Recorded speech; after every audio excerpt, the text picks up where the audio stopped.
You are now entering a dangerous liberty zone where God-given natural rights are held sacred and exercised. This is your warning.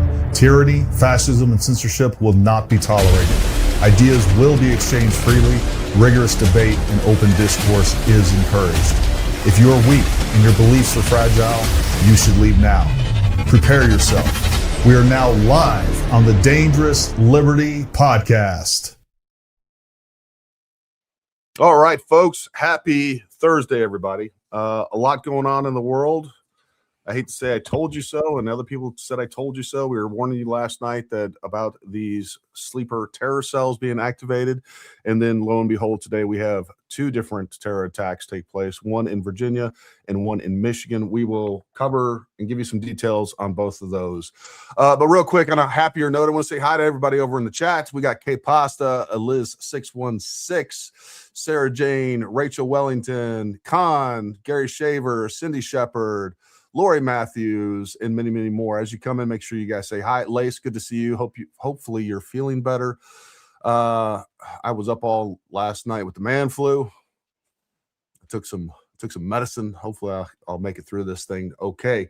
Tony Morrow, Tammy McDonald. We got, like I said, we just got a lot to cover, and I appreciate you guys. I see several of you that are regularly on X and out there fighting the good fight. If you're on X and you're not following Stealth Medical, I recommend that you do. She holds a lot of very informative spaces, and she regularly invites me to do that. I spoke a little bit last night about some different aspects of what's going on in the world. I highly recommend that you go follow her and join those spaces. Extremely informative. She has lots of guests on all the time that have specialties and subject matter expertise in many different aspects, everything from terrorism to intelligence to economies, to you name it. And we're going to have a lot of those folks on as well. I do want to bring on right now, folks, I just want to introduce you to my Jen, the producer. Jen has been helping me out the last few days. She's been doing great, has made the show better, and we're just going to continue to get better and better. Jen, I appreciate everything that you've done for the show, and look forward to working with you. I do want to show you something that she created that I'm going to show you in just a few minutes, and I think you guys will like it. But Jen, a lot of stuff going on in the world. What do you think? Yeah, it's getting a little crazy out there. I hope everybody is being safe and keeping their head on the swivel. A lot going on, like you said, with the active shooters and terrorist attacks. And then we've got a lot going on over in Iran.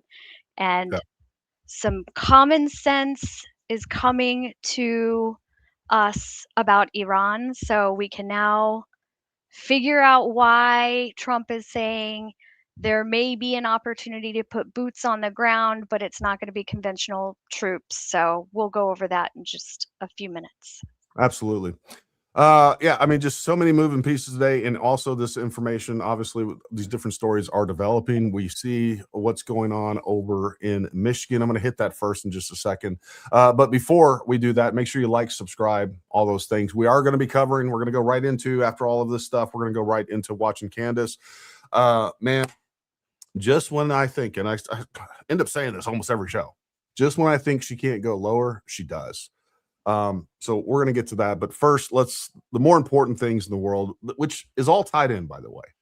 And this is one of the things that I covered last night in the space with Stealth. Folks, I want you to see what's going on. If we go back 6 months, we go back to September 10th. Between September 10th and now, there are millions and millions of people that September 10th, they did not believe that Israel was the worst thing in the world, September 10th. Now there's millions of people that do.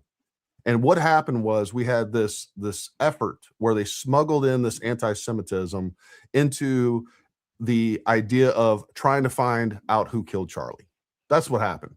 And that was something that Charlie Kirk was absolutely against, this whole anti-Semitic trope. And you can say whatever you want he was definitely critical of Netanyahu, the government, and everything else. But he wasn't turning into this anti-Semite that believed what these yahoos believe, that want you to believe that's what he believed, and that is that he thought that Israel was the source of all evil. Right? That's not where he was going with any of this whatsoever. And again, the real threat that he always thought was the threat to him was the left. And for whatever reason, what they've done is over the period of time from September 10th going to now, is they continue to indoctrinate people a little at a time, trying to convince you that number one, Israel's evil, MAGA is evil, Trump is evil, Erica Kirk is evil, TPUSA is evil. And it has been so successful. And I want people to understand, because we know that there is funding from Russia and China behind all of this. We know that. And I don't have any evidence to show you, but I'm telling you, people that I trust that are looking into this can tell you that for a fact.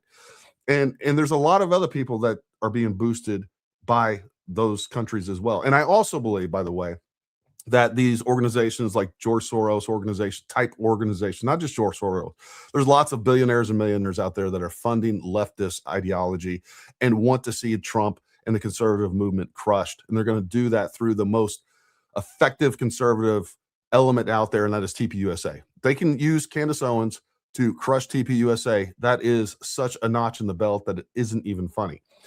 And the way that they're doing this is they're finding people out there that are pushing narratives and ideology that they believe. And I say them, I mean Russia, China, and probably every single Islamic state out there, and probably places like the UK. I think the UK is involved in this as well. But this is how this works. They don't need to go out there and develop these people directly. What they're going to do is they're going to pay to boost their signal. And what happens is, when they're got bot farms, they got these sock puppet accounts, they can either pay someone $1 million to do all this stuff and say what they want them. Like if they went to Candace, number one, they could pay them $1 million, right? Hey, this is what I want you to say. Number one, I don't even know if they would do that. And on number two, it obviously create some legal issues. Or they can take $500,000 and they can pay these bot farms, they can pay these sock puppets. And when they say something that they like, that is going to affect their enemy, which is us, all right, they're going to boost that signal. Now, they're paying them indirectly through views. But the other thing that they're doing is, even if they're unwitting about this, if they put out a piece of content or a message, whether it's anti-Semitic, anti-TPUSA, whatever else, and they get a bunch of views from that, they're getting money from that. But the other thing is, they're now incentivized to continue that message. And that's what's taking place. And then on top of that, we have Candace Owens, we have Ian Carroll, we have Baron Coleman, we have Jesse on Fire, we have all these downstreamers, Coach Colin, you name it. I think all of these people are being boosted by this, and it is a psychological operation. Now, don't get me wrong. Well, let me back up a little bit. The other thing that the advantage to this is, folks, is that it makes it appear organic. It makes it appear organic, because if you can get your message out to 10 million people, or you're getting one video out to over 1 million people per day, 2 million, whatever it is. And then, by the way, the downstreamers that are pushing that out to their own sectors that are reaching different people, now you're getting that message out to 10 million people. And out of that 10 million people, you're going to be able to convince, I don't know, 10%, 5%, whatever it is. So you're gaining on this. And this is what's taking place. This is 5th generational warfare. And the United States is so far behind on this that it's not funny. We're not doing as far as I know.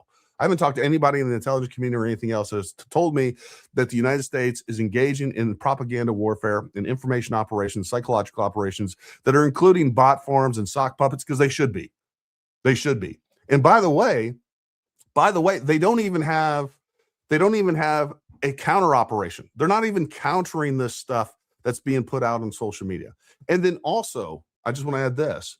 Besides these outside influence is like Russia, China, Islamic states that want to see the Trump administration destroyed, want to see the conservative movement destroyed, want to see leftists in power, because they always align with our enemies every single time.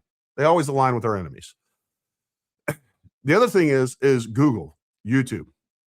Like, they're on board with this stuff too. And let me tell you something. People say that all of these algorithms are based around money. I don't believe that for a second. Don't believe it for a second. It's part of it. Look, they're going to make money no matter what. But let me tell you something. Google and all these other big tech firms, they are severely ideologically driven. They have so much money coming in that they don't care. They absolutely don't care. They're going to make money no matter what. And if they can suppress voices like ours, the Second Amendment, the First Amendment, conservative values, like, they will happily get on board and do that. You don't have to ask them. You don't have to have any direct collusion with them. You don't have to have some grand conspiracy. They're just all ideologically driven in the same direction. And that's all it takes. That's all it takes. And that's what's going on. And the American government needs to wake up.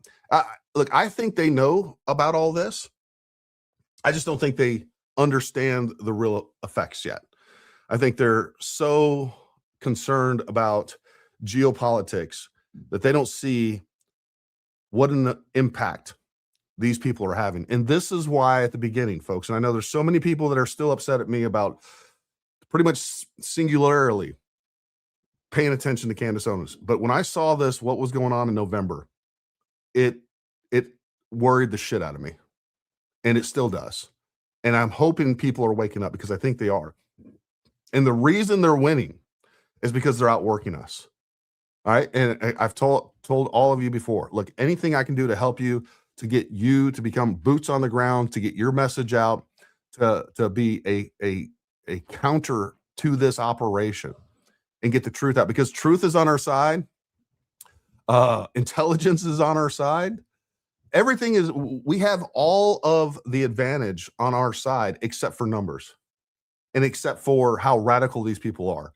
You know, many of you out there that believe like I do, that have a very similar message to what I believe in, you would like to talk about these things. And many of you, very intelligent folks that can get up here and you can talk, but you're afraid. And we all are, right? We're all afraid to get on camera the first time or the fifth time or the 1,000th time. I still get nervous every time I run this podcast. It's not fun. So, but these people on the other side, they don't care. They throw up their camera, they hit record. They don't care what they say. They don't care if it's true. They don't care what they look like, what they sound like. They'll sit there with their blue hair and talk about how freaking Erica Kirk killed Charlie Kirk and that was the whole plan all along. They don't care. They're not driven by any of these things. And you got millions and millions of these people pushing this information, this ideology, what they're saying. And the people with the truth and can do this much better. Like, we're just, I don't know, self-conscious. We're doing other things. We're distracted by life, and it's a good thing, right? But at the same time, it's like, hey, there's a fire in the kitchen. If I just ignore it, it'll go out. And that's not going to happen. Like, we got to get more people than just me, than Jen, than other people out there. Like, the more, the merrier. And you think you're a small voice, but the impacts that you have, because these people are, again, not only are they boosting this, they're going around. This is so multifaceted, because again, their message is being boosted, but then on top of that, they're going around to people like me and my comments, and they're downvoting stuff, and they're saying nasty things, and they're lying about me and other people like me that are out there telling the truth. So they're hitting us from all sides, and we're just kind of like, oh, well, hopefully it'll just go away. It's not going away, folks. It's not going away. What's your thoughts on that, Jen? Well, they're anarchists. They want to burn everything down, but they're not smart enough to understand that by burning down everything and not voting Republican, we're going to lose the midterms and possibly 2028, and this country will just devolve into chaos. But they want that. And that's what blows my mind. They say they're conservatives, but they want to destroy the very fabric of this country. Well, whether we're talking about a communist takeover or an Islamic, like we saw with the IRGC, when the IRGC took over, it was all the liberals that were what would be the equivalent of our Democrats, right? The socialists. They're the ones that boosted these, sided with them, and then once the IRGC took over, they killed them. Like, some of these people don't even realize how self-destructive their actions actually are. Others are just, they just don't believe in the United States and think it should be taken down because we are the most evil thing ever. Us, Israel, and really, I mean, that's pretty much it. Well, the thing that I heard that most or that best describes it is KFC, or chickens for KFC. Like, any of these people that are out there, the blue hairs, the transgender for Gaza, all of these people on the left are the ones that will get taken out by any kind of like takeover from Sharia law or anything like that. And then, the same thing's going to happen to the extreme right as well. Yeah. So it's just crazy. No, I couldn't agree more. Couldn't agree more. Folks, if you haven't done so already, make sure you like, subscribe. If you'd like to support the channel, down in the description below, there are links where you can become a member. That really helps us out. We appreciate you. Make sure that you're sharing our content. That's one of the first steps that you can do. If you're not willing to get out in front of a camera, you're not willing to go on X and tweet, one of the best things you can do is continue to share our content. And, that helps a lot. If everybody always shared our content, like, we'd have 10 times the audience and we'd be that much closer to winning this fight. Real quick, what I want to do now is I want to take you guys down a little trip. We need to take a look at what happened in Michigan real fast. I want to show this to you.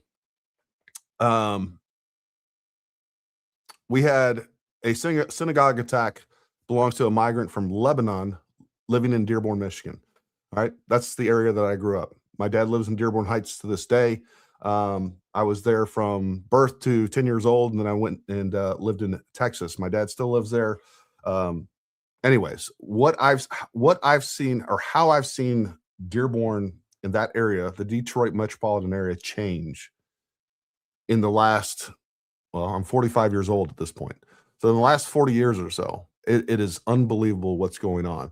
So let's play this. It gives us a quick breakdown of what's taking place there, and we'll talk a little bit about that. Now, from Bill Malugin, the following reporter. Federal law enforcement confirms our reporting that the suspect is dead. Additionally, told the suspect's body is badly burned. He was killed by armed security. Bill is told that he rammed the car into the building, had a rifle, got into a shootout with security who killed him. The car was on fire inside, and that would obviously be the source of the smoke coming out of that building. So it would appear now that the immediate threat to the synagogue is over, but now we're dealing with the aftermath. Now, from Bill Malugin, the following reporter. Couple things to understand what's going on there. So this guy crashed into the synagogue. The security team was there, was ready to react. Thank God. And they put this guy down. They got in a quick little firefight. I don't know if he was able to get rounds off or not. It is said that the back of his vehicle was filled with explosives. I've heard mortars and everything else. Again, you know how all these things are when they first come out. We'll wait till we get some better information on that. But that happened there in Michigan, and there's continuing information coming out, and we will track that. Going over to here, this is absolutely insane. I'm going to play this video, then I'm going to talk about this article about the perpetrator in this, alleged perpetrator. This is in Virginia. And this is Old Dominion University. Police cars there you can see gathered. A gunman is dead after injuring two people at Old Dominion University, according to officials there at the school. A gunman opened fire in Constant Hall at about 10:50 a.m. East Coast time. And officials are saying two people were hurt as a result. We do not know what their conditions medically are right now. This is all the information we're getting in right now. And you're looking again, this is live from Virginia, Old Dominion University, and the cordon of police officers, that perimeter that has been put up. And I want to go now and focus James Gagliano, retired FBI supervisory special agent and a Fox News contributor. Good to see you today. We don't have a lot of detail on this, but I want to know your first quick thoughts. That's a big show of force showing up. We know we have two people injured, don't know how badly. Yeah, so Harris, unfortunately, this is kind of like our new normal, right? We deal with these, whether or not this was a mass shooting, whether or not this was a hate crime. This could have been workplace violence. It could have been a love triangle. We have to keep our aperture open on the investigation. This is the exact type of guy I hate when they come out here and start trying to paint a narrative right off the bat. These are the type of turds that I just don't want to listen to, because he knows what's going on with this guy.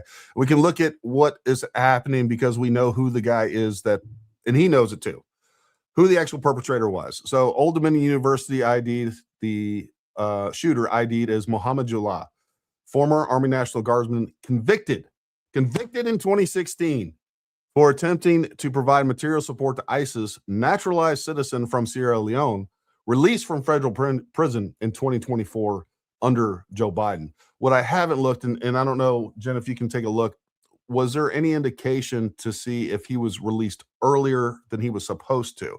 I mean, what we're talking about there is basically an 8-year sentence.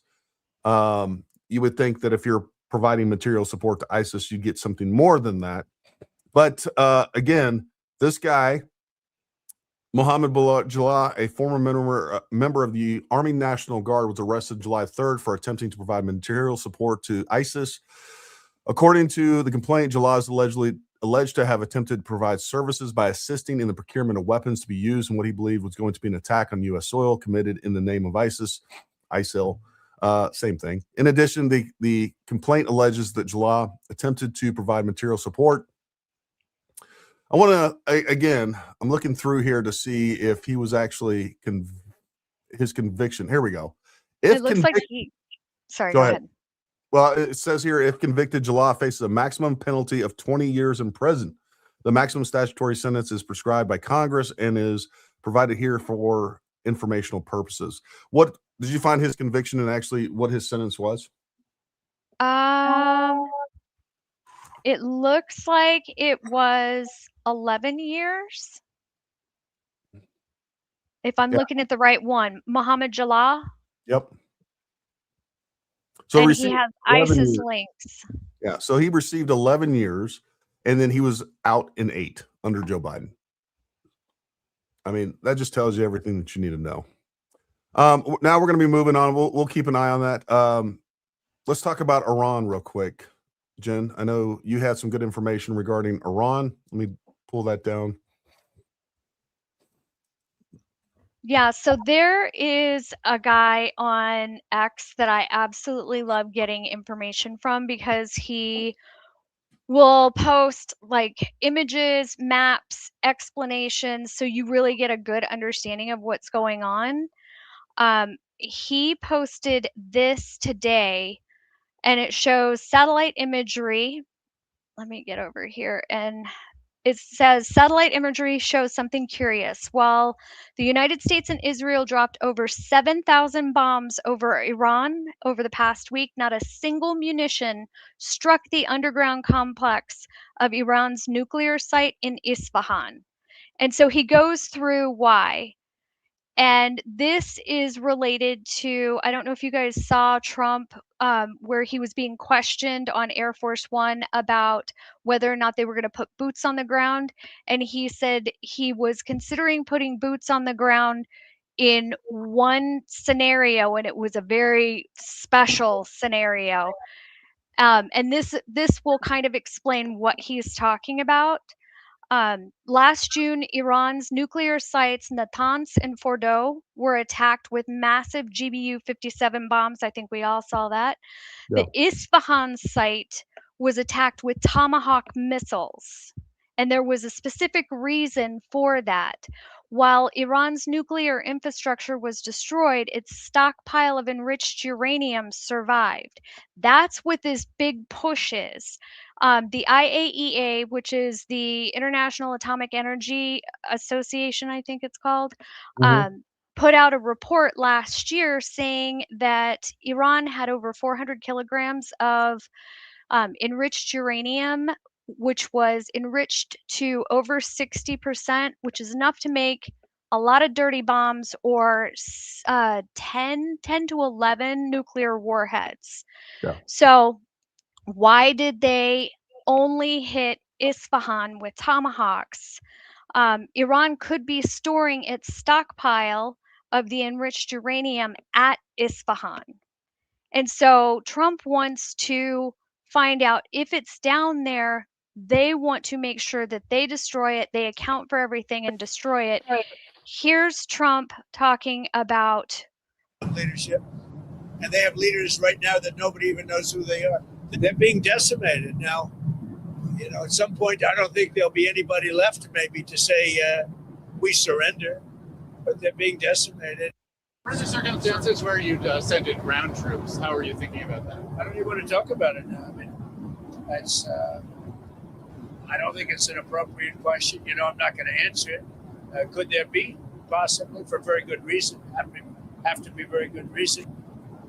And I would say if we ever did that, they would be so decimated that they wouldn't be able to fight at the ground level. A lot of negotiating.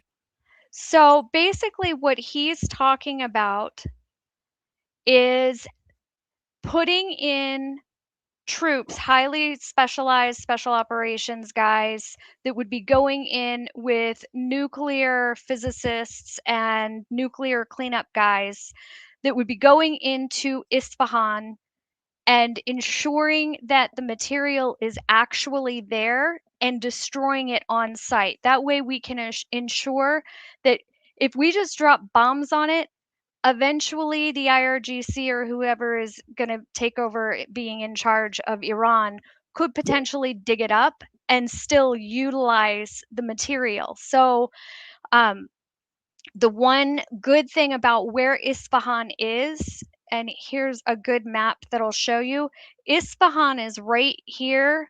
It's in the Zagros mountain terrain here. Isfahan is right in the middle, so it's in a valley, so it's protected on both sides. So if we sent in special operations and these nuclear guys, they would have protection all around them. And that's why Trump has said that he wants to make sure that they obliterate any of the ballistic missiles, any of the air defense. And then the other thing that they're trying to get rid of is all of the Shahed drones. So right now we're actually using a type of Shahed drone. It's called the Lucas FLM 136. I think that's hilarious. What we did, folks, if you're not aware, what we did was we captured some of Iran's drones and then we remanufactured them, put our own spin on them, and they're basically kamikaze drones. So I think that's hilarious.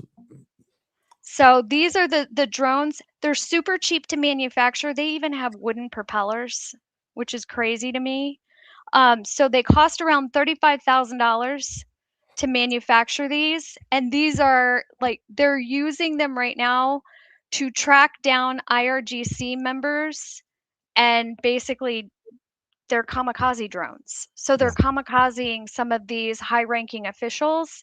And we did just get news and confirmation that the new Ayatollah that replaced the old Ayatollah is now in a coma and had to have his leg amputated because we struck him like hours after he took control or power.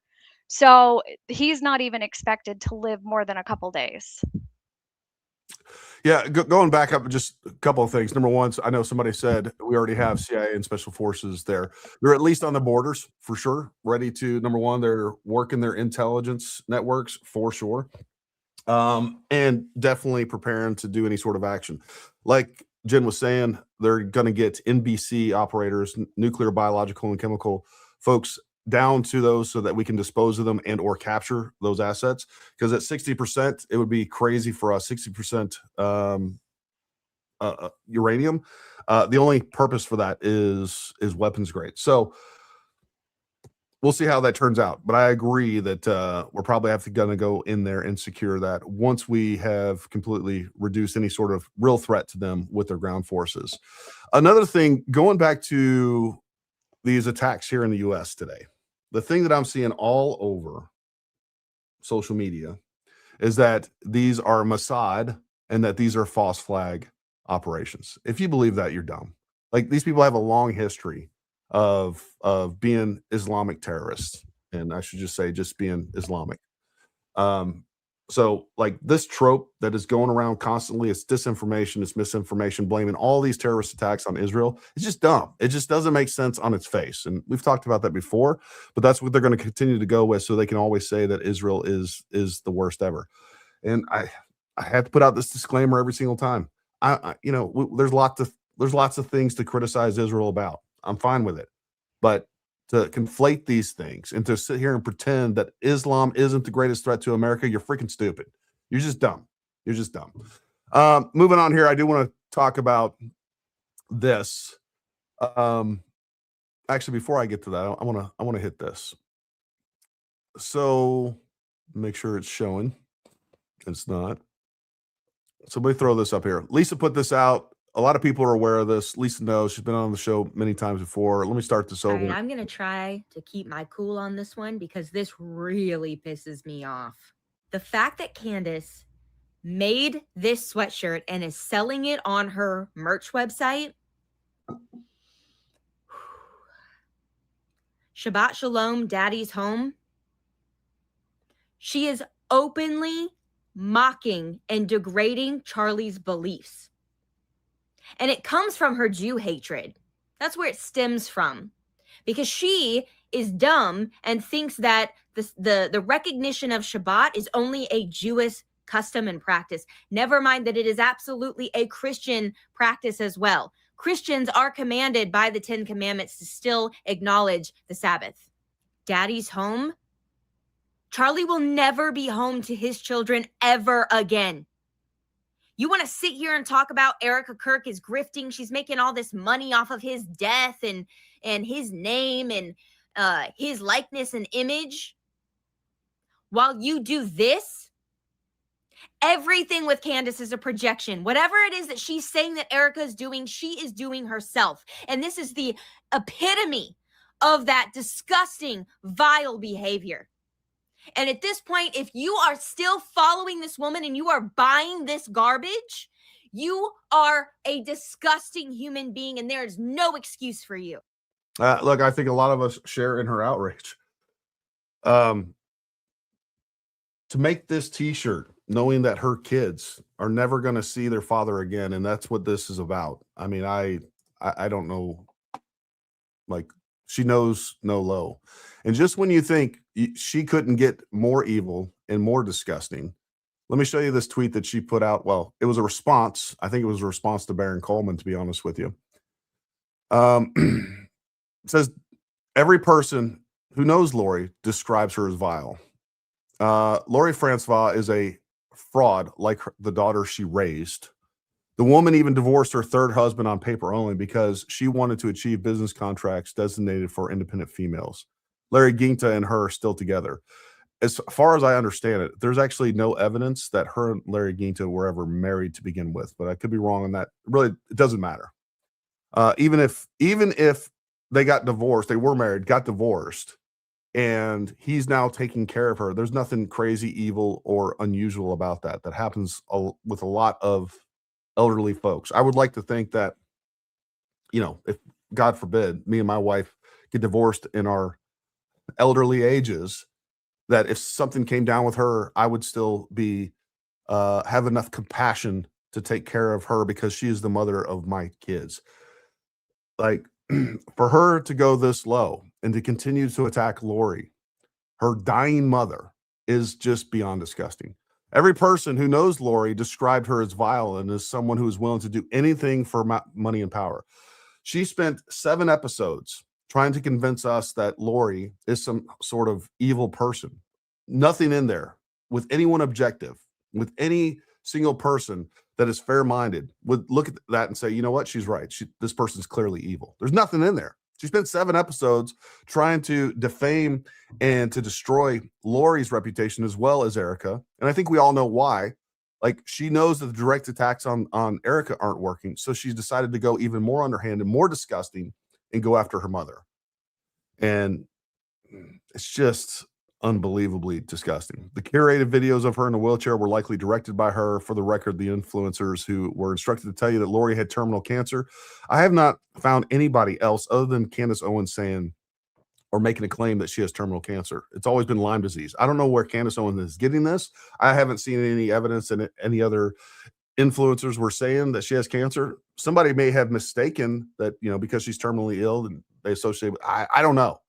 But definitely nothing I've seen from Erica has said that she has cancer. She has Lyme disease. That's what I've heard time and time again, and is elderly on top of that and in poor health on top of that with the combined effects of Lyme disease. And we know that could be a devastating illness. And lastly, on a less crazy note, Jen made these shirts for us, or designed these shirts for us. If you guys are interested, we will be producing these shirts. I'm not taking any pre-orders. You can buy them once we have them. We'll probably do a run of 100. I love it. It's on brand. It's great. If you guys would like that, let me know down in the comments below. but we will be doing a run of 100, and we would appreciate the support for that. All right. Moving into the more unfortunate element of this, we will be watching Candace. So before I do that, you know what? Let's jump in here. Let's take some comments, and we'll steel ourselves for this hour of nonsense. Let me jump over here. And again, folks, we appreciate your comments. We'll try to hit many of those. We will prioritize the super chats. Charlie loved Israel, but was critical of some things. Just like I love the USA, but I can still criticize some things about our government. This is like, it's just a common sense deal, right? Like, of course, if I'm criticizing Joe Biden or the Democrats or the liberals or whoever, doesn't mean I'm suddenly anti-American. And it's as simple as that. That's as simple as explanation as you need with all this. Well, I mean, I criticize things that Trump does, and I worked for Trump Force 47 this last cycle. I voted for him 3 times. I know the man. He's a wonderful, good-hearted man and loves our troops, loves our veterans, but there are things that he does that I criticize. Yeah. I mean, it's of course. And that's the thing. Here's my problem with this that I've now come to see with the anti-Israel crowd is instead of talking about having any sort of logical argument and having a good faith discussion about any of this, like I just see lie after lie after lie or unconfirmed information or just these myths and things like that you can't, like, they just kind of smuggle all of that into everything. And it's like you can't even have a logical discussion. And I noticed, again, going back when I first started seeing this, I'm like, you know what? I don't know. Maybe Israel is really bad. Maybe I just don't know enough. And I started having these conversations with people, long drawn out conversations. And immediately I saw the same thing. It's like talking to a candy head. It's like the same disease.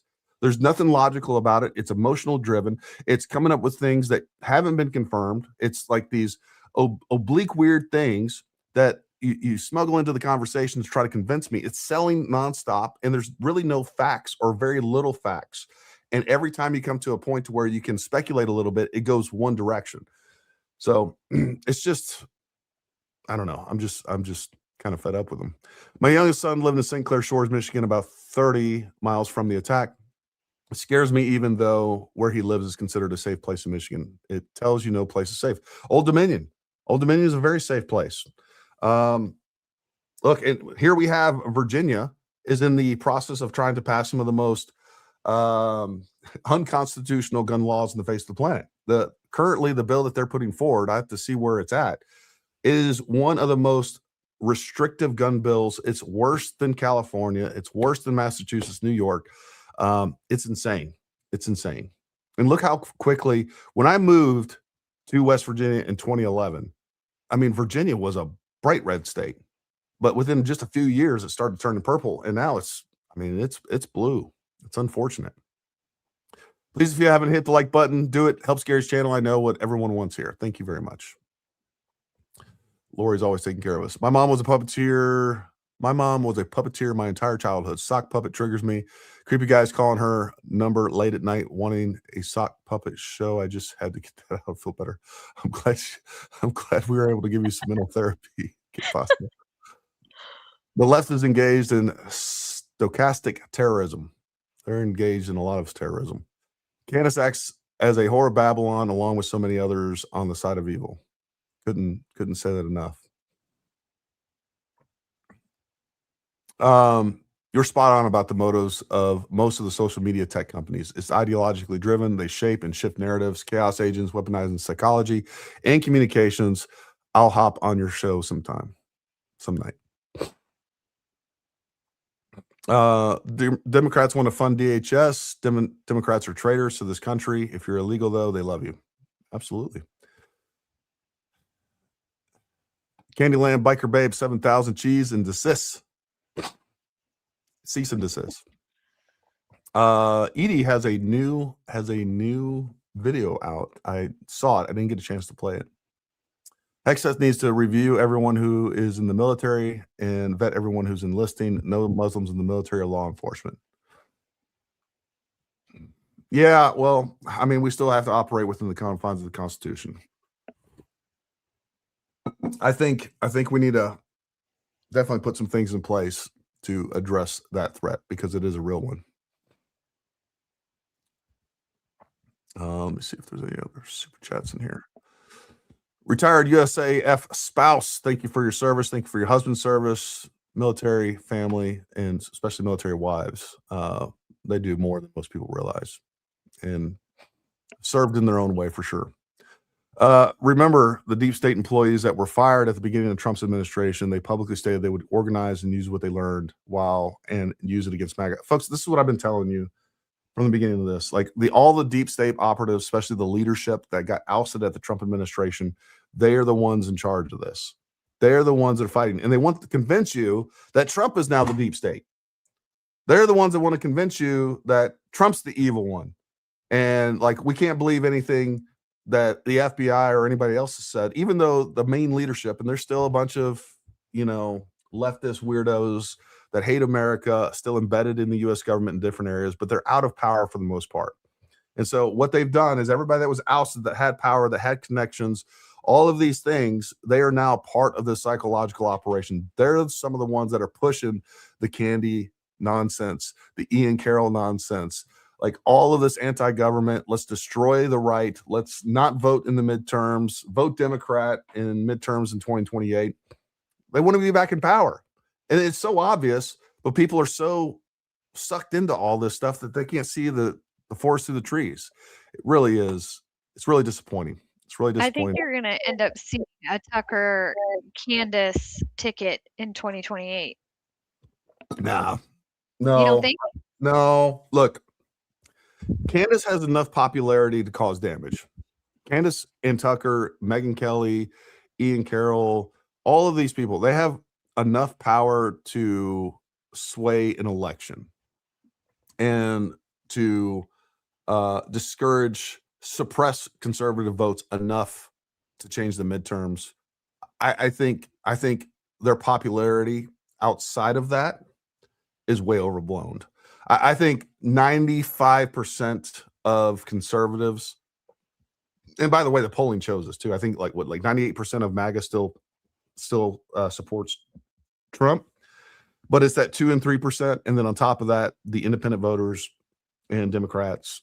You start getting them together, you suppress 5% of the vote.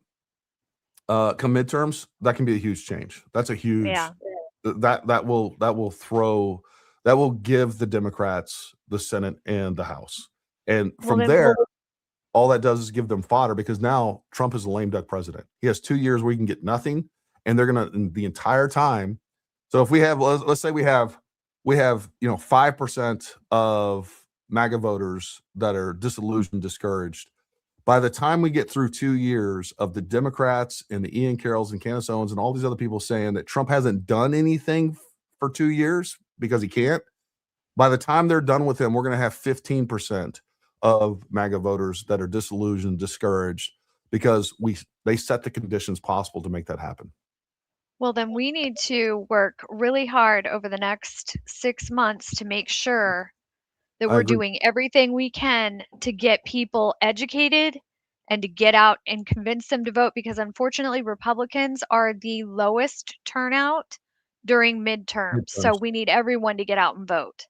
We really do. What we're going to do on this channel is continue to highlight the successes of the Trump administration, which are complete. Like, we've had such a successful first year in office, and this is being overshadowed by one or two things that people are upset about, whether it's the Epstein files, which is, I haven't seen anything there that's actionable, and now obviously military action in Iran. I get it, but at the same time, the other option is 1,000 times worse. It's not like we didn't have any military action taking place under the Biden administration. You think that was better? You think it was better when fuel prices were higher than they are now? I haven't even looked at oil prices, but last I looked at last night, it was $92 a barrel, down from like 116. But people were saying these fuel prices and oil prices were going to go through the roof. All these doomers telling you the worst case scenario and trying to scare you out of not liking Trump. That's what's taking place. And, if we hit 90, look, Obama hit over $120 a barrel And all he did, and this was during the time that he was just placating Iran, giving them billions of dollars in cash in the middle of the night, loading them up on C-17s and flying it to Iran and offloading pallets of cash. Did we get anything for that? Did we get anything? No, what we got is now we had more funded terrorism around the world, and we saw a spike in terrorism from Hamas, Hezbollah, and many others, the Houthis, clearly coming from that. All right, let's jump over here and watch the DEI queen, the queen of lies. It's so She's painful. so gross. It really is. It really is gross. All right. And again, if you guys have a super chat that pops up, we will try to cover that in the middle or as soon as we can get to it. Let's go. All right, you guys, it's going to be a hell of a Thursday. Always what do I have for you? Trump, Kash Patel, Jared Kushner. Why does it now feel like everyone is implicated in the Epstein file cover-up, right? Crazy question for you guys today. Do you believe that the Epstein files may have something to do with Charlie Kirk's assassination? Because for the life of me, I could not fathom how Charlie Kirk, who was a friend to all of these people, all of these very powerful people, could have been so deeply betrayed by all of them, in the sense that when he died, they all immediately wanted to turn the chapter. They weren't interested. He dedicated his adult life to empowering these people. And I just remember thinking to myself, what's going on? These people now occupy the highest offices in America. Their dear friend. Well, I like the vice president met his body and flew his body home in his casket on Air Force Two. Like, I don't even know. Just assassinated, and they seem altogether disinterested in the obvious holes in the Tyler Robinson lone shooter narrative, his wife included. Why does nobody in Charlie's world want a true investigation? I'm now thinking that maybe it's plausible that everyone here is implicated in the Jeffrey Epstein cover-up. Like, do all of these people know each other through the world of New York real estate, beauty pageants, Israelis, and Eastern European models? I'm now asking myself, are they launching a world war that nobody wants to distract us from the Epstein files? Could the world really be this evil? And on that note, I think it is high time to share the video footage from behind Charlie's head. We will also be sharing the remaining photos that we have in our possession from the inside of the vehicle that Charlie was transported to the hospital in. We're going to release everything because maybe Charlie's vision was correct. He said that he was going to die to help awaken humanity. Let's see. Welcome back to Candace.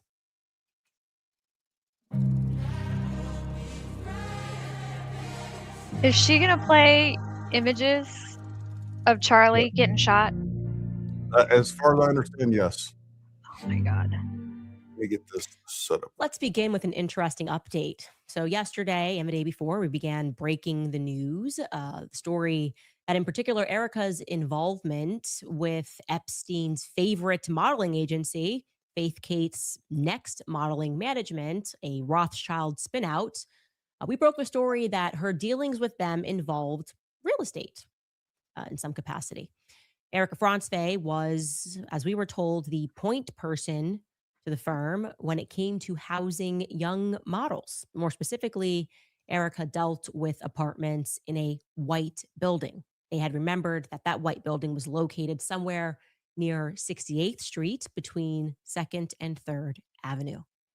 Well, lo and behold, a few of you guys sent us a building that could potentially match that very description. A building that was owned by Mark Epstein, Jeffrey Epstein's brother, who inherited all of his wealth. I want you guys to check out this article, which was published by the New York Post.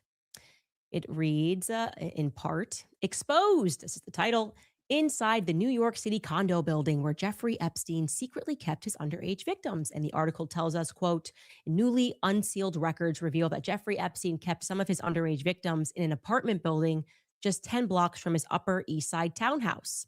The address is 301 East 66th Street, a 16-story post-war condo between 1st and 2nd Avenues, with a 24-hour doorman, hid another sordid operation. The files show the building functioned as a logistical hub for Epstein's world. And according to civil complaints, and sworn testimony the underage girls that he trafficked. More than a dozen apartments also cycled between wealthy guests, notable foreign dignitaries, and Epstein staffers. Elsewhere in the article, we learned that, quote, one victim had previously described arriving at the building and being shown a small apartment stocked with domestic comforts. She says, I remember the apartment clearly, she said in her 2022 account. It was relatively small, and there was Dannon yogurt in the fridge and a basket of fruit and cookies on the counter. It was a gesture show. All right, real quick, I'm going to throw this up there. South Carolina dog fans, this is just as a disclaimer. Candace Owens plays the video of Charlie Kirk's assassination in slow motion several times. It's both violent and repulsive, just so that you guys are aware. I'm going to play what she plays, so feel free to look away, not listen, whatever you want to do if it's too traumatic for you. Sorry, I hate this witch. That's not very Christian of me, but she's just so grr. She makes me think bad things. Tell me I'm not alone. You're not alone. And look, I mean, when we recognize evil, we should feel that way. I would say that you have a extreme lack of spiritual discernment or just common sense at this point. If you watch what she is putting out and you are not deeply disturbed by what's taking place. So, pray for your enemies, pray for her, and hopefully she'll turn around. I definitely want to see God smack her with some justice, as does many of us, because what she's doing is evil. And I think I'm glad that people are waking up and seeing that and feel that way. You should. Showing the guise of care before she was taken about 9 blocks away to Epstein's townhouse at 9 East 71st Street to give him a massage. She said, quote, I remember feeling quite special, she recalled in the interview. It was a part of the manipulation, though. Here we are caring for you. We are providing for you. That's all part of the grooming process. End quote. Isn't that ironic? Here is the photo, which they've embedded into the article because it has an interesting caption. It says, some apartments were labeled in his address book, as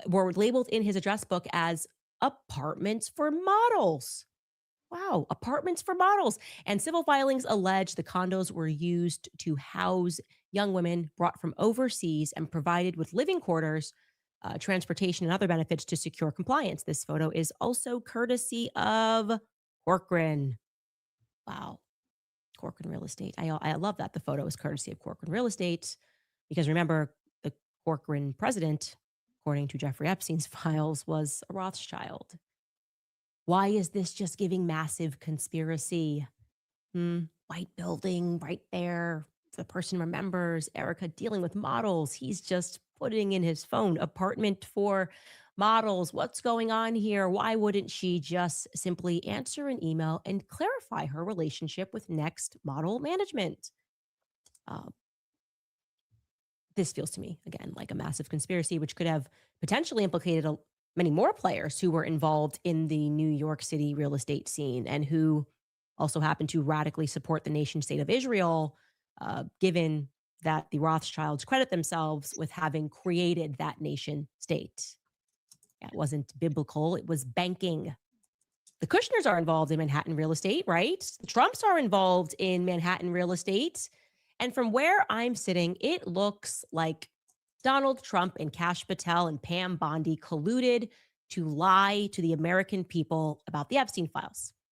At the very least, we can now assert that they intentionally covered up for Jared Kushner's Israeli business friends who sold Ivanka and Jared their Miami. All right. So, as we always do, I'm trying to fact check her real time. According to Grok, and I'm going to look more into this, but according to Grok, which is actually pretty good at this type of stuff. AI is not good at some things, but finding links and stuff like that it's usually pretty good.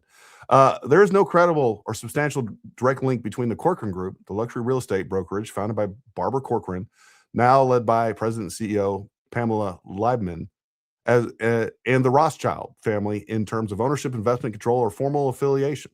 So right there, she's telling you something that most people aren't going to look up, aren't going to fact check. And it's just not true. And now we're going to continue to make links between this organization and Donald Trump, and then the final outcome is they're all involved in, pedophilia and child trafficking and everything else. That's where she's taking her audience on this. But it's just not, there's no evidence of this whatsoever. It's just her musings. Mansion, and they were just found guilty of sex trafficking. Remember, Kash Patel said there was no evidence of trafficking in the files, none. Yet, these Israeli-American brothers, Tal, Oren, and Alon Alexander, were indeed in the files. And we can assume that because of their relationship with Jared Kushner, they enjoyed a warm relationship with Donald Trump.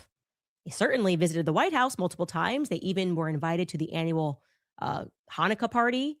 And I'm wondering if it's because of that they had their last names redacted from the Epstein files. We were told that the redactions were limited to protecting us from child pornography. Well, it turns out that too was a lie, as we always knew it was. Trump is protecting his friends. He's protecting Jared's friends. He is protecting Israel. And I got to tell you, it is good to be an Israeli piece of filth that is in with the Trumps and the Kushners.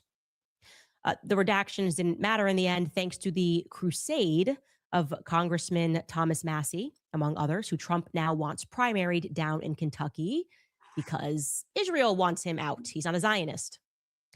The brothers were revealed because of him, and they were, like I told you, just found guilty in a major sex trafficking case. And well, I guess let's just check out this news clip to see what sorts of people this administration is working to defend and cover for. Take a listen.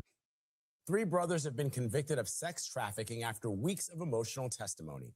On Monday, a jury found that the Alexander brothers had repeatedly trafficked and engaged in unlawful sexual activity with young women. 2 of the brothers rose to prominence, closing high-end real estate deals in New York and Miami. Tom Hansen joins us now with more. Tom, good morning. Hey there, Vlad. Good morning to you all. I just want to throw this out there. Like, why was Hunter Biden not charged and convicted with sex trafficking? Because he was. We know he did it. He brought prostitutes from across state lines. There's video of it.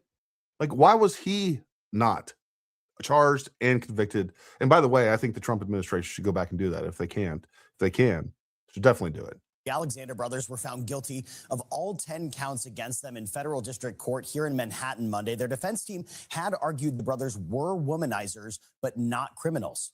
The jury disagreed.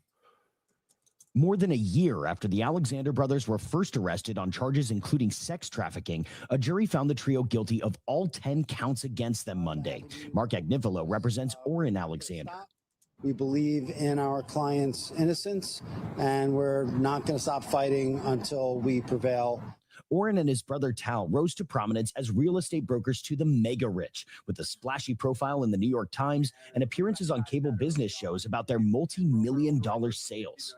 It's a family affair with us.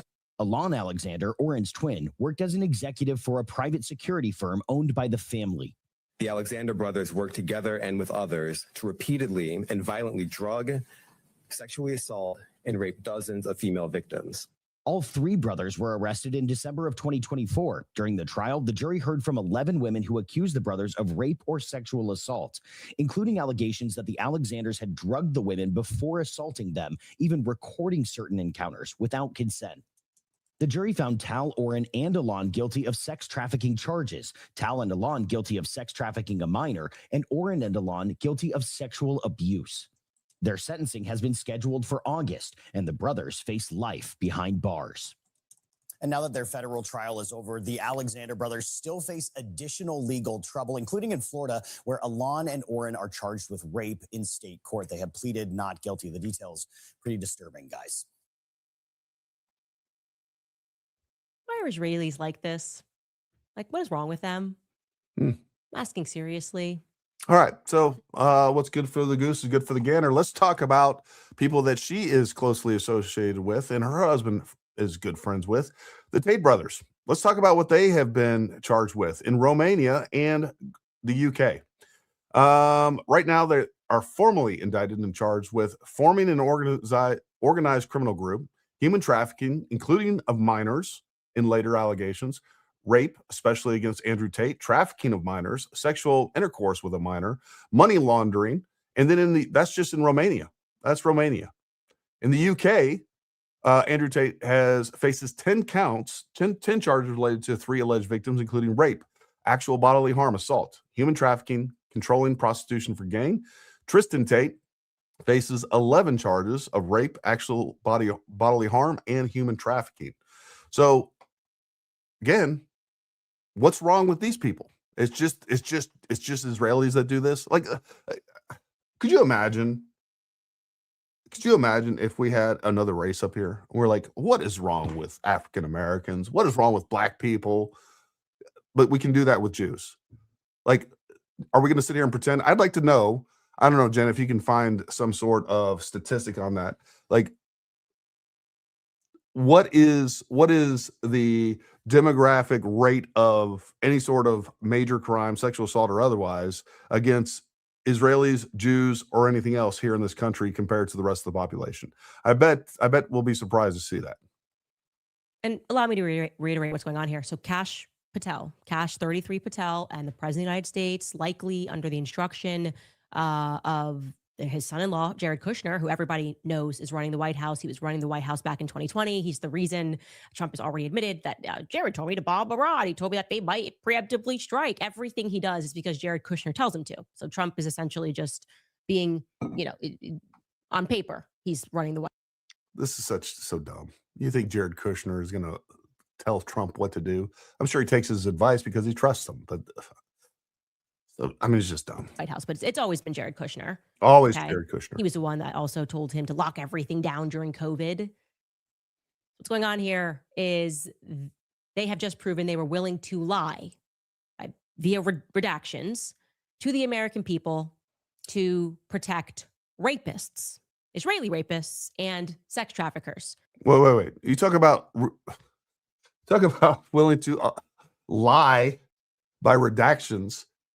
Many of you have seen the video that she did. I think it was on the Daily Wire, where she continues to name the victim, the underage victim, multiple, like 100 times, over 100 times. She releases her name, but the convicted pedophile, she redacts his name all throughout that.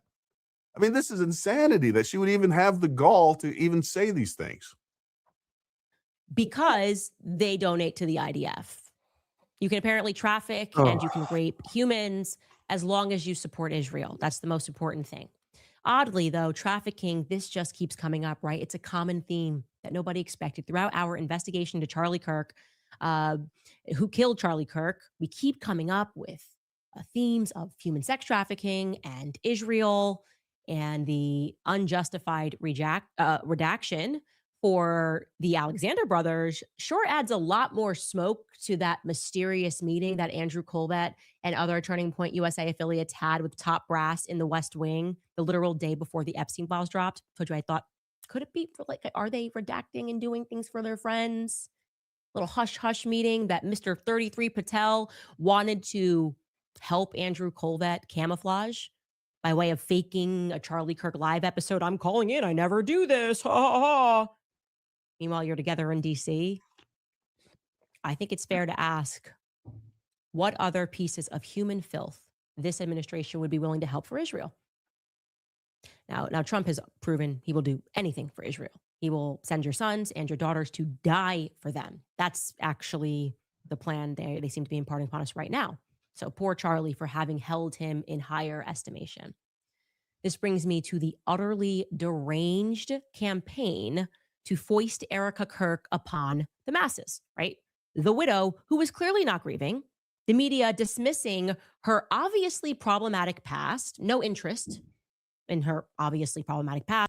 She didn't have a problematic past. You tried to turn her past into problems, but there was nothing there. I mean, I went through that 7-part series and I felt better about Erica Kirk. I'm like, man, this is an accomplished woman. That's what I felt. But she created this controversy out of nothing. And now it's just established fact. A lot of times she was like, I don't know if that's fact. I don't know if that's real. I don't know. But here we are several episodes later. And now it's like, we know she had a problematic past. You don't think Charlie knew about the problematic past? If she had one, Charlie knew everything about her past. By the way, I forgot to play a video about what Charlie was saying about his own mother-in-law, but we'll let her continue for now. To her obviously problematic mother. And now it seems they're taking it a step further, trying to get... It's not obvious to us, Candace. It's only obvious to you, your weird brain, and all of your followers' weird brains that like to make up controversy out of nothing. The rest of us that actually have a normal functioning brain, we're like, hey, you know what? There's nothing there. And there isn't anything there. There's not a single iota of controversy that she can point to. She's never been charged with anything. Nothing. It's like, oh, you show us a link chart with a bunch of LLCs that I don't even know if it's real. And even if it is 100% real, or you add 50 other LLCs to that, there's nothing illegal, criminal, or corrupt about it.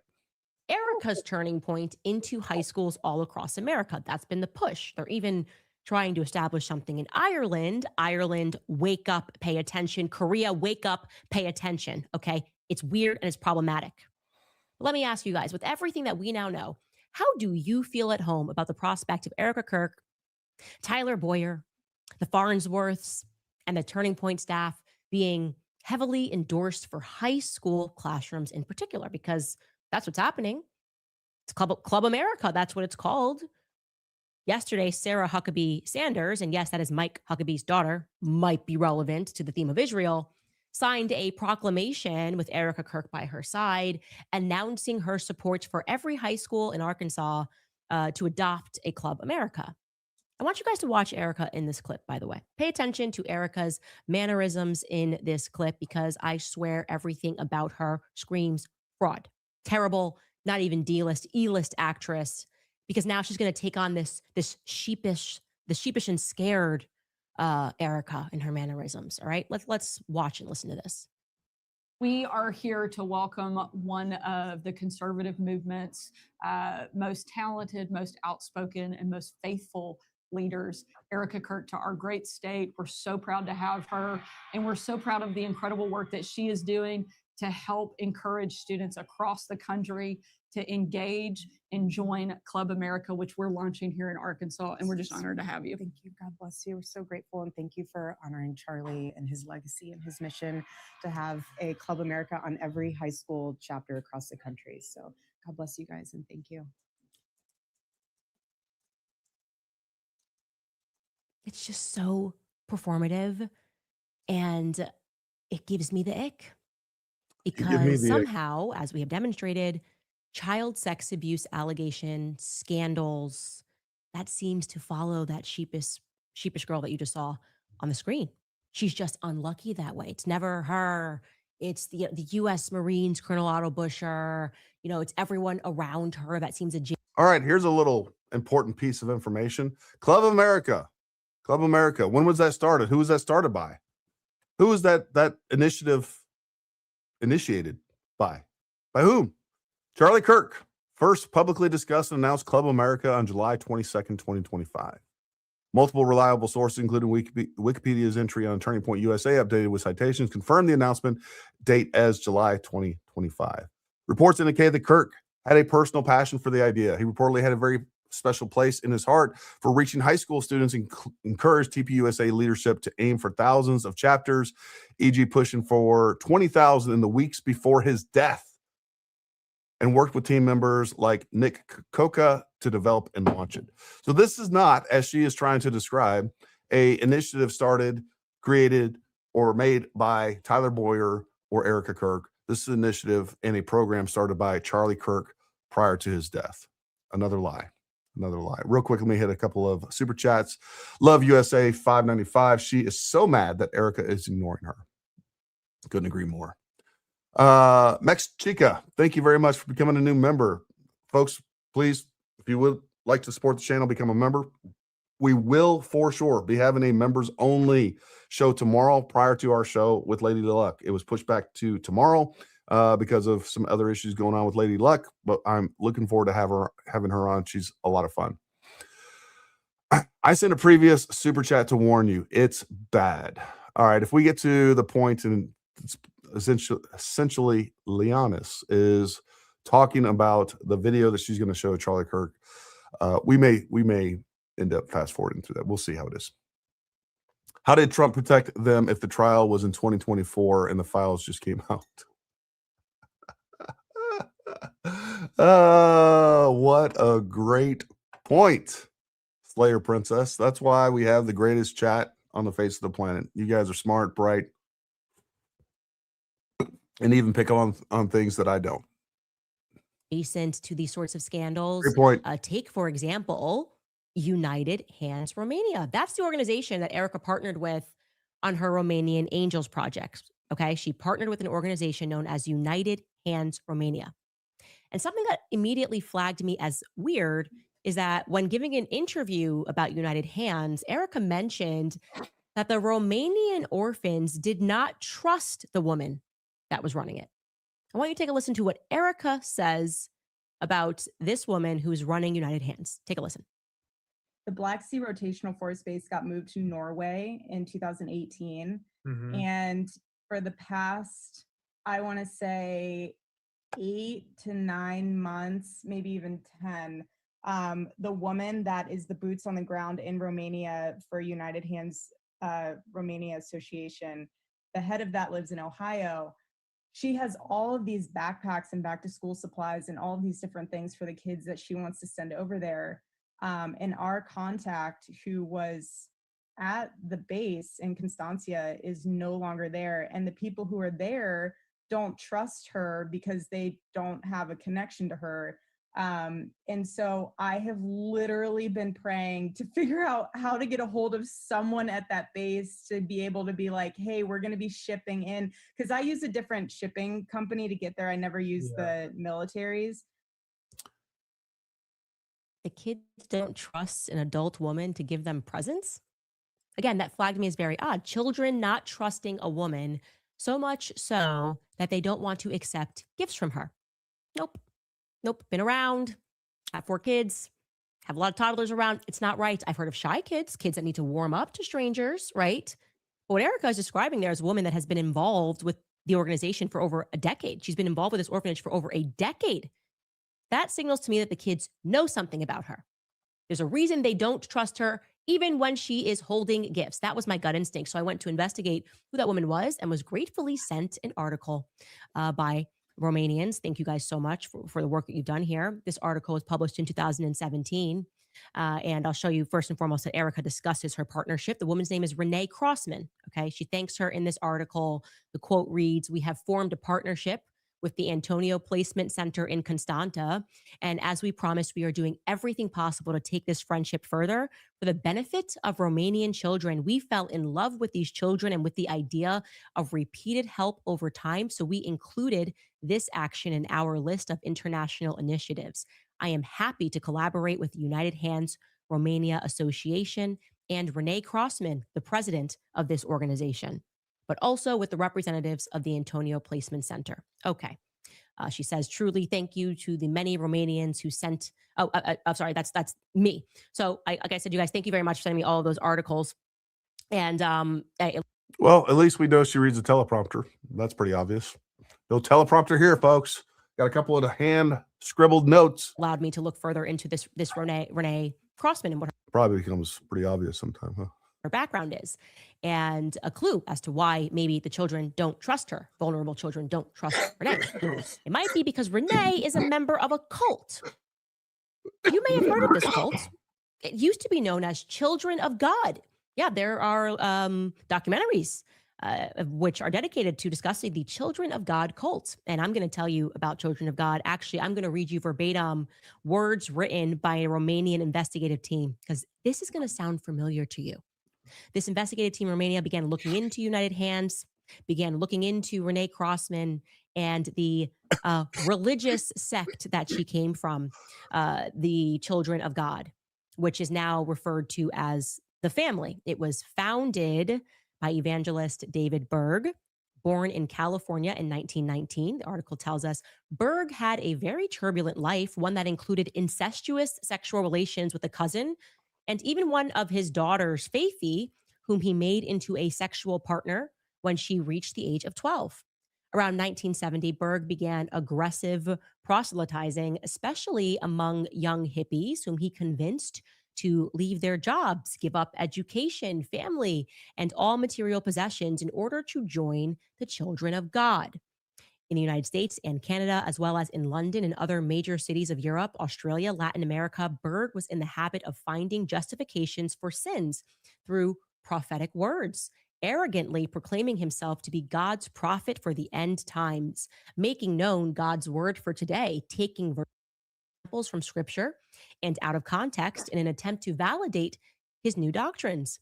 Berg instructed the Children of God to spread throughout the world, first in Europe in 1971 and later to reach every continent by the mid-1970s. The Children of God began calling themselves the family of love. Sexual excesses inevitably led to child sex. Faithful to his personal history, Berg claimed that incest and sex involving minors were permitted.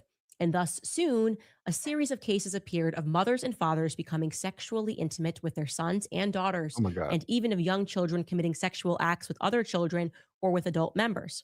Mixing his sexual immorality with occultism, Berg claimed that he maintained relationships with the entire pantheon of pagan goddesses, including Aphrodite, Diana, the goddesses of Atlantis, Macumba, which is in fact the name of the Afro-Brazilian cult, which is similar to voodoo, and many others, while continuing to proclaim salvation through faith in Jesus Christ. End quote. Okay. Talking about occultism, weird sex stuff happening, saying that you're doing things in the name of Christ. I just don't know how people can sit here and watch this and take her seriously.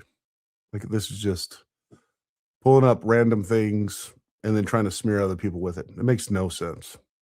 And then just sitting here and musing. Access to children. Yeah, you know what? Wow.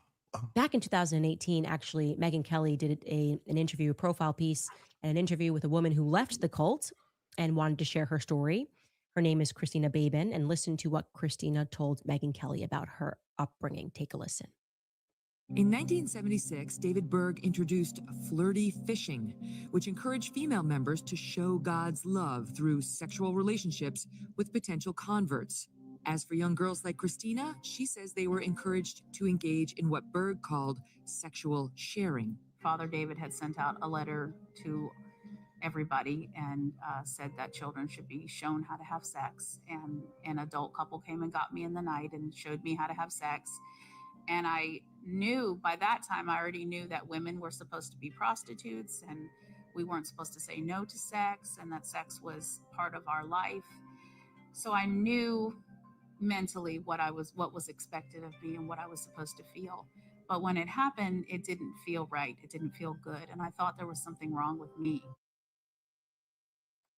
To be clear, Renee Crossman, Erica's partner on Romanian Angels, who the children, according to Erica, do not trust, is a self-admitted member of this cult. She has not been accused of any wrongdoing. No, the U.S. Marines that she partnered with were going to be accused of wrongdoing. They're going to be accused of prostituting children. But Renee Crossman herself has not been accused of anything. And she says she defends the cult, which was subsequently instructed to disperse and hide themselves in the world of nonprofit, according to the investigative piece. Are we to believe the U.S. Marines didn't catch that in a background check on Renee Crossman? She's an American. I would imagine there was a background check involved in that. Like I said, everything and everyone around Erica, just not Erica. Why is it that everything about Turning Point right now reminds me of a religious cult, right? The way Erica speaks, her mannerisms, her inflection. You see what she's doing? You see what she talks about this one satanic pedophilic cult, and then in the next breath, she's bringing up Turning Point. And even though, like, you see what she's doing? She's trying to paint them in the same exact light. The organization that Charlie Kirk himself built, the people that he surrounded himself with, that haven't changed. That's what she's trying to do with this. And again, her retarded viewers, they're just gonna be like, yep, they're the exact same. That's what she's painted with a broad brush of what's going on. Her saying Turning Point is her family. That's what they call themselves, a family. This is my family. What? Oh. Are you a CEO or are you not a CEO? her choosing to have Stacy, the chief fundraiser over there at her side, rather than her biological family members after her husband was assassinated, that's proof that she does believe it is her family. Nothing was weird to her. This is my family. Her defense of sexual deviant Tyler Boyer. Well, how do these people know each other? The way in which they are trying to seed the public and convince the public that this is what God wanted. God ordained this. Erica is so godly. She cannot even get a sentence out without saying the Lord. And I'm going to be honest, it creeps me out. The whispering creeps me out. It does not fill me with any sense of light. In fact, it fills me with quite the opposite. I feel uncomfortable. I feel like I am watching a religious cult try to indoctrinate the masses. I felt like Charlie's entire assassination was a cult, as I presented to you. Like it was a cult and it was meant to hypnotize the world. I mean, the whispering, let's go back and actually watch this clip of Erica on Jesse Waters. When I say I'm speaking about the way she whispers makes me uncomfortable. Take a listen.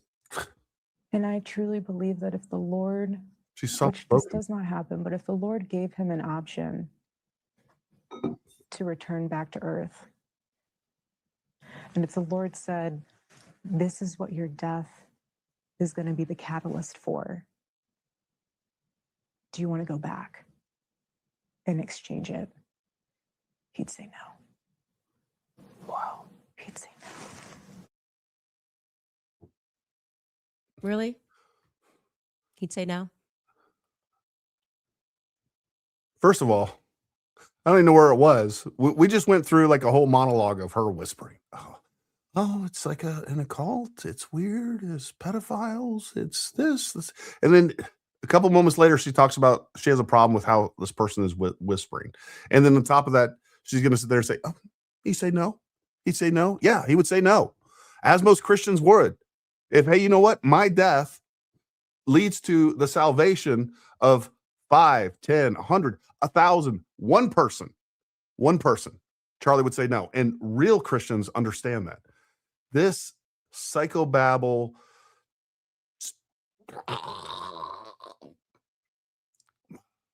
unbelievable. He wants his kids to grow up alone.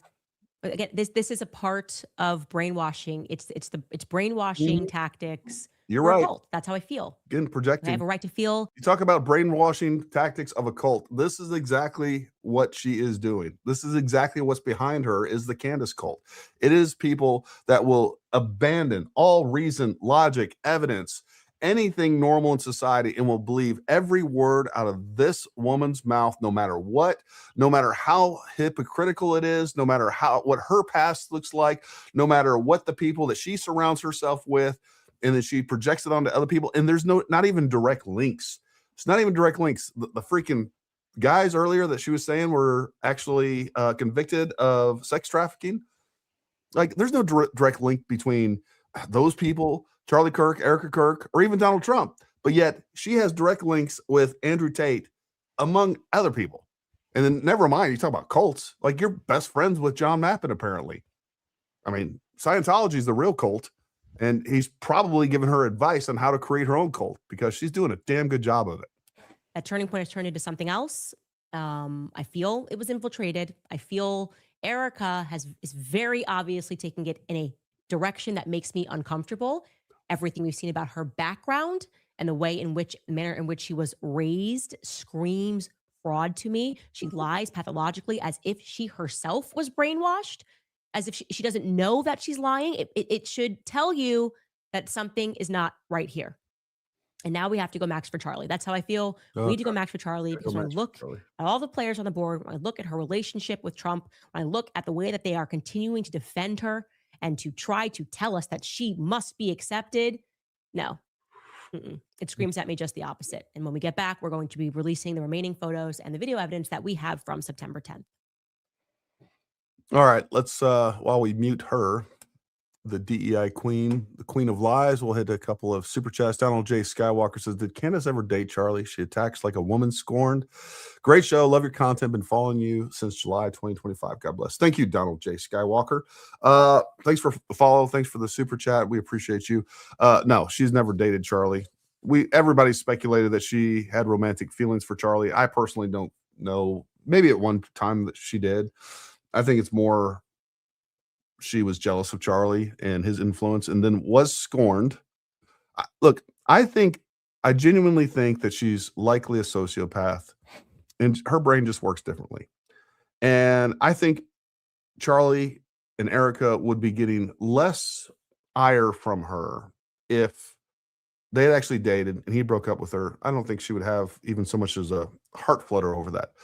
But when he fired her and then wouldn't return her calls for multiple years, which is a fact, and he didn't like her, he thought she was evil.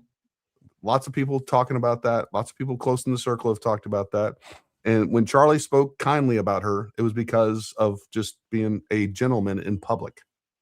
So that's where we're at with that. Hey, Gary. Yeah. Can you show the screenshot that I just posted to the stage? I think it's applicable. Yeah. Can you show it? There you go. All right. What do we got here?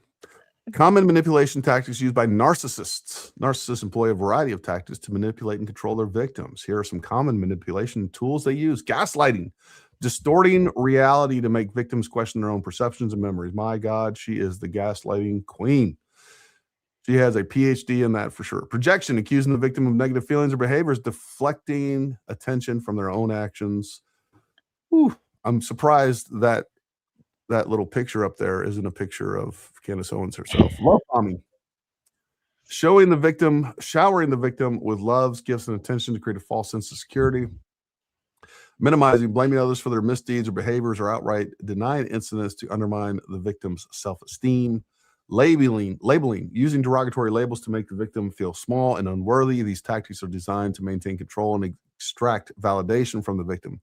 Recognizing these tools can help individuals protect themselves and seek help if needed. My God, there's no one that has needed more help than her in that regard, for sure. All right, I guess she's back. Confidence, that turning point, overly sweet, pretty confident, crushing. So why today? Why now? Well, it's been 6 months, and I frankly think we all feel pretty confident that. I want to go ahead and hit some of these other super chats while I prepare for another segment of her. When you love Jesus above all else, yeah, you wouldn't want to come back, much less how much his death spread the gospel. It did. It was a huge effect, and she has done everything she can to suppress that, which just shows you what side of good and evil she's on.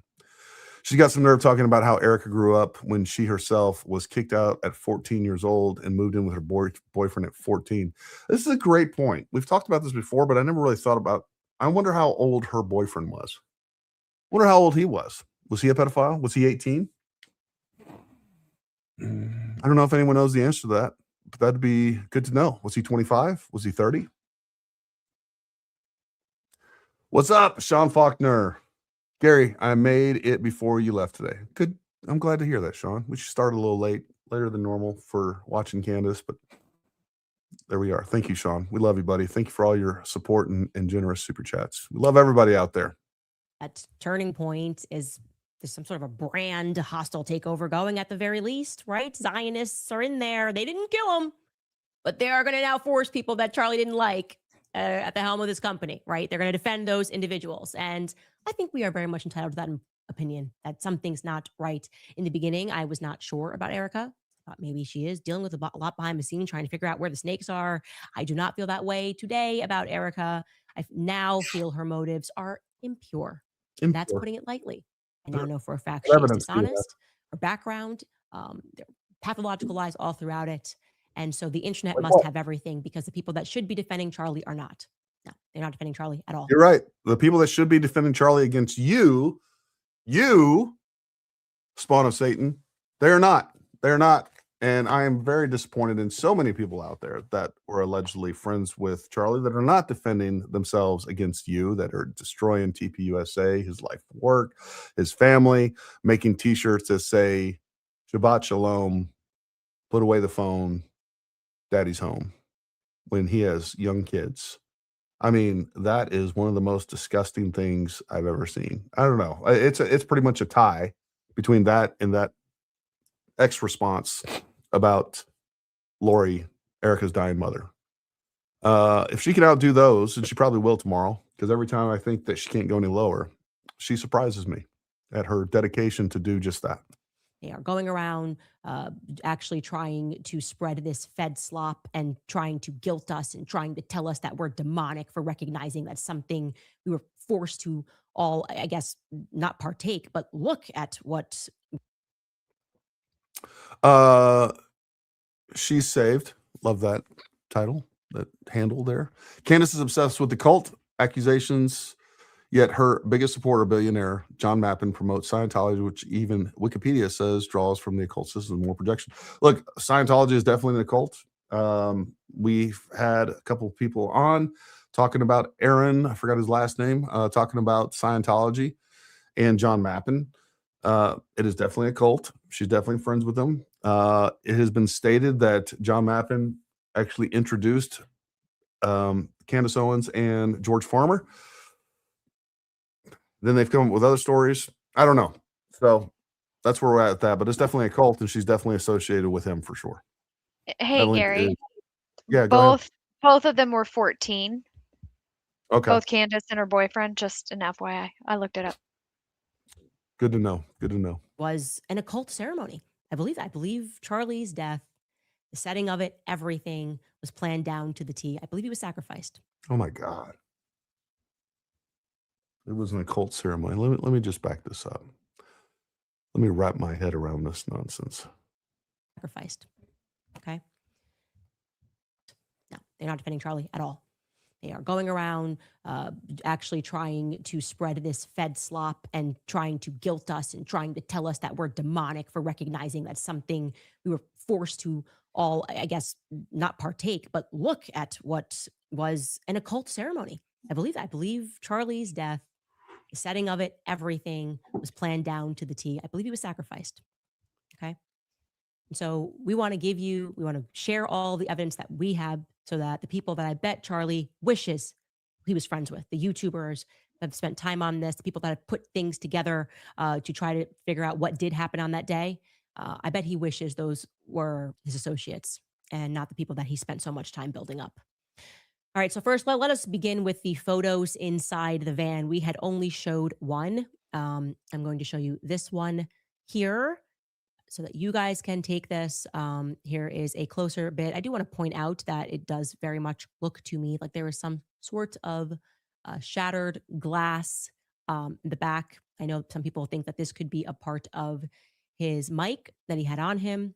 And so I just want to say that I do see that all across the back seat, which is interesting. And I know some people are working, Baron Coleman being one of them, working on trying to examine why they told this story about how Brian Harpole was hanging out of the SUV, which wasn't the circumstance when they pulled out. So it's a bit confusing. Hopefully this helps.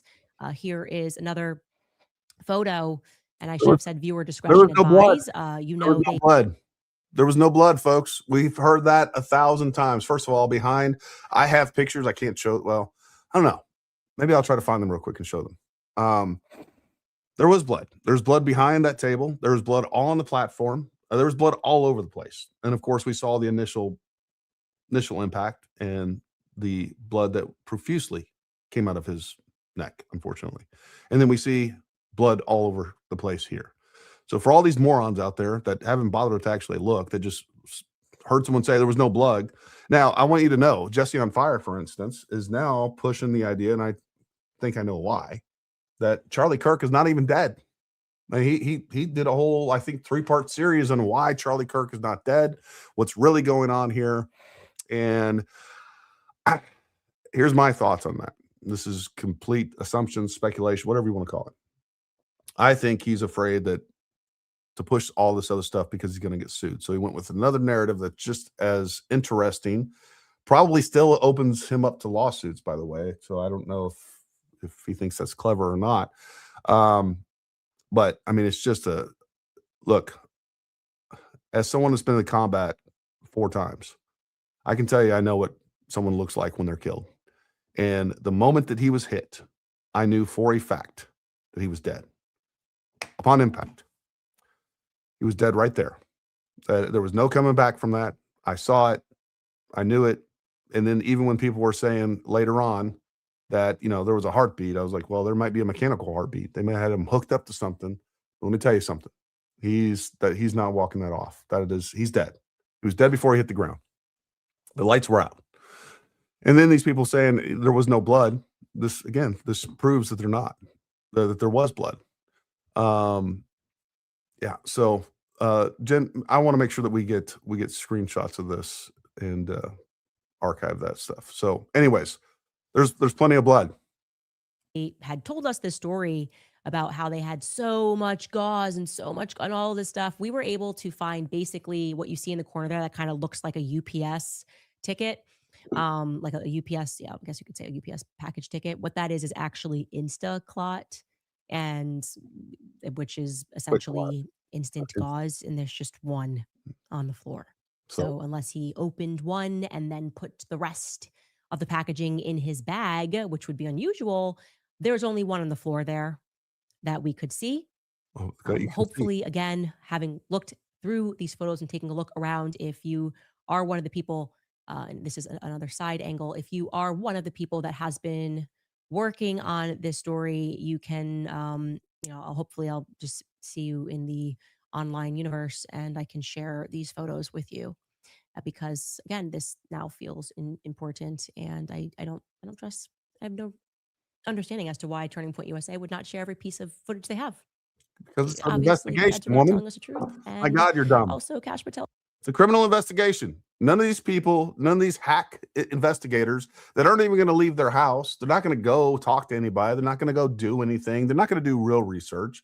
They're just going to come up with a narrative and then create things to support that narrative. That's what we've seen time and time and again. There's no objectivity in any of this. There's no actual analysis. It's always trying to push a certain narrative. And that is, no matter what, you have to stay away from all evidence that Tyler Robinson is actually the killer, even though you have terabytes of evidence saying that. Even though that just on the face of everything, it makes the most sense. But you got to come up with these lame brain. He was sacrificed in a ritualistic, like, oh my God, just so dumb. You guys, she hurts my brain, folks. She hurts my brains. My brains. I got half my brain tied behind my back, not because I'm Rush Limbaugh, but because I got the man flu. We hit that one earlier. Storm Pooper, Highway A1. Frustrated. I still cannot post by a super chat more than $10. I am now using AI and try to diagnose the problem. Well, listen, we appreciate it, Stormtrooper. We appreciate it. I just reported this demon. We all should. I think there's been mass reporting going against her. I don't know that it does anything for us. Look, I think one of the things you can do, and generally I'm against this, but this has just gotten to a point to where I think it warrants it. If you want to go talk to her and email her sponsors, I think you should. I have. My wife has, actually. Tucker applied to be in the CIA, but failed. Did he? Family friend was a TPUSA donor, introduced him to 18-year-old Charlie Kirk in 2012. Candace is definitely a professional narcissist. Did she and Tucker love bomb Charlie? Look, I don't know if any of that stuff's true. I think it's just it isn't relevant. It really doesn't matter. I mean, look at what he's saying. Attack him on that. I think the more that we get into the speculative world, I think it undermines our credibility a little bit.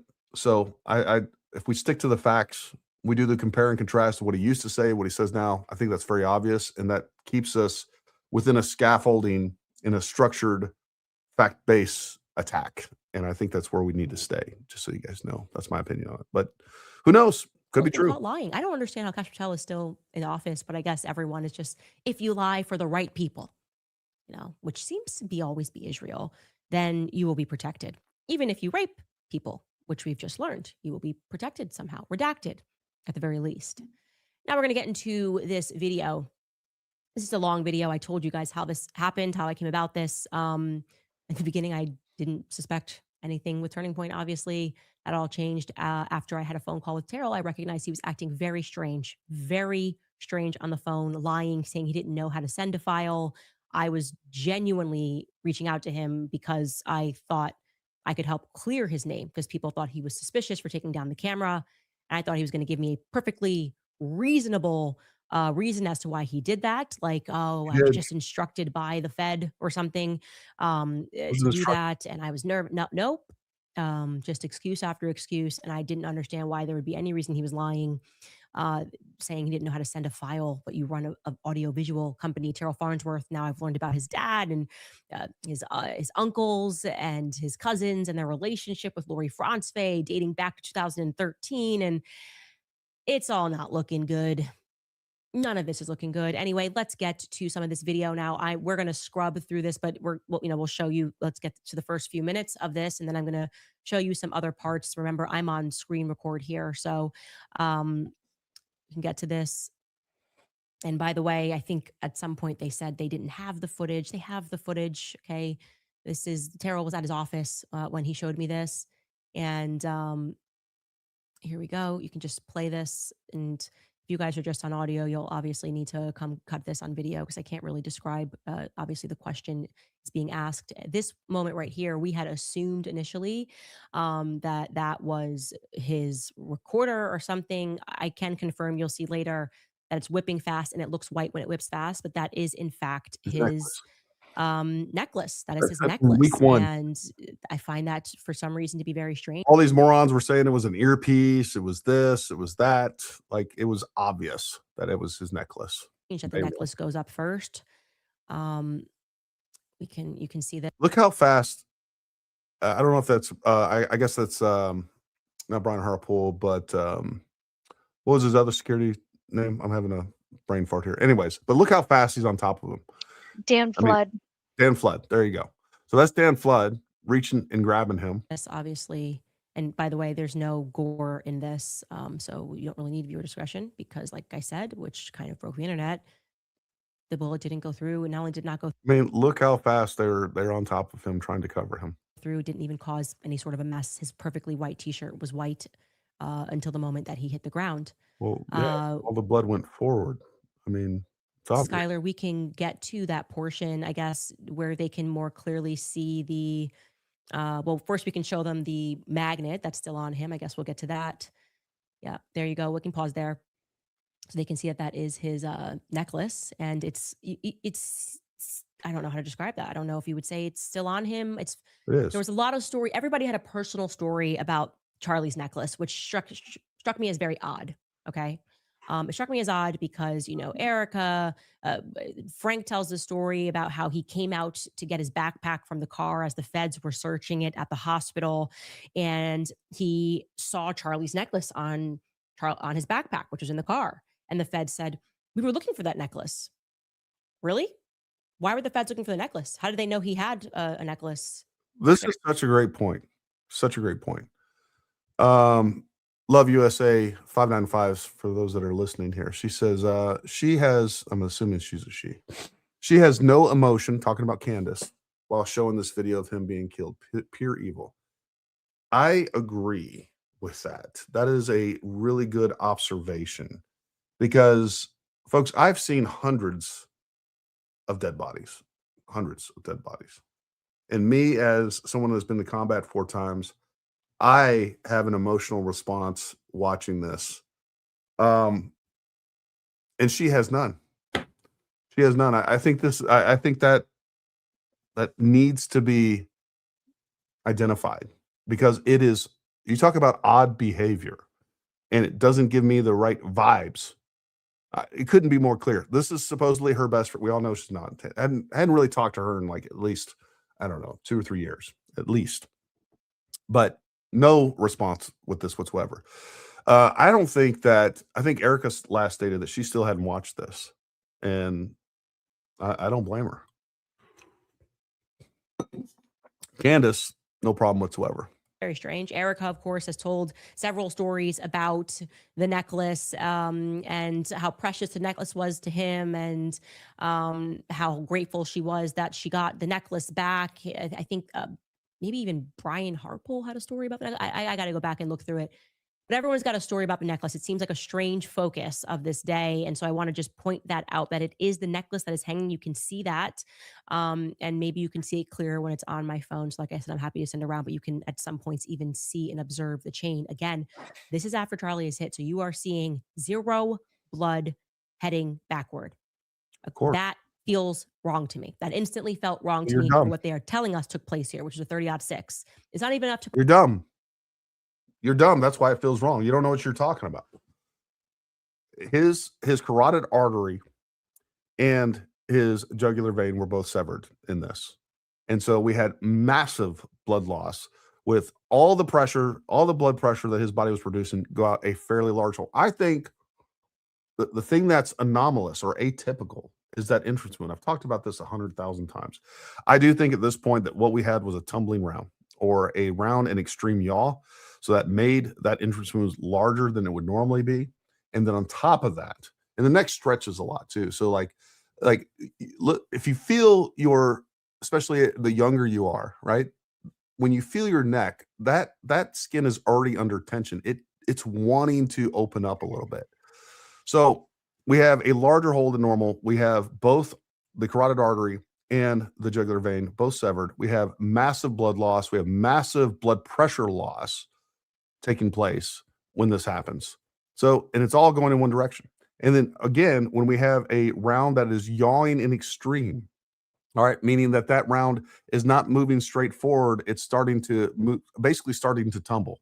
So it didn't strike Charlie with its smallest cross section.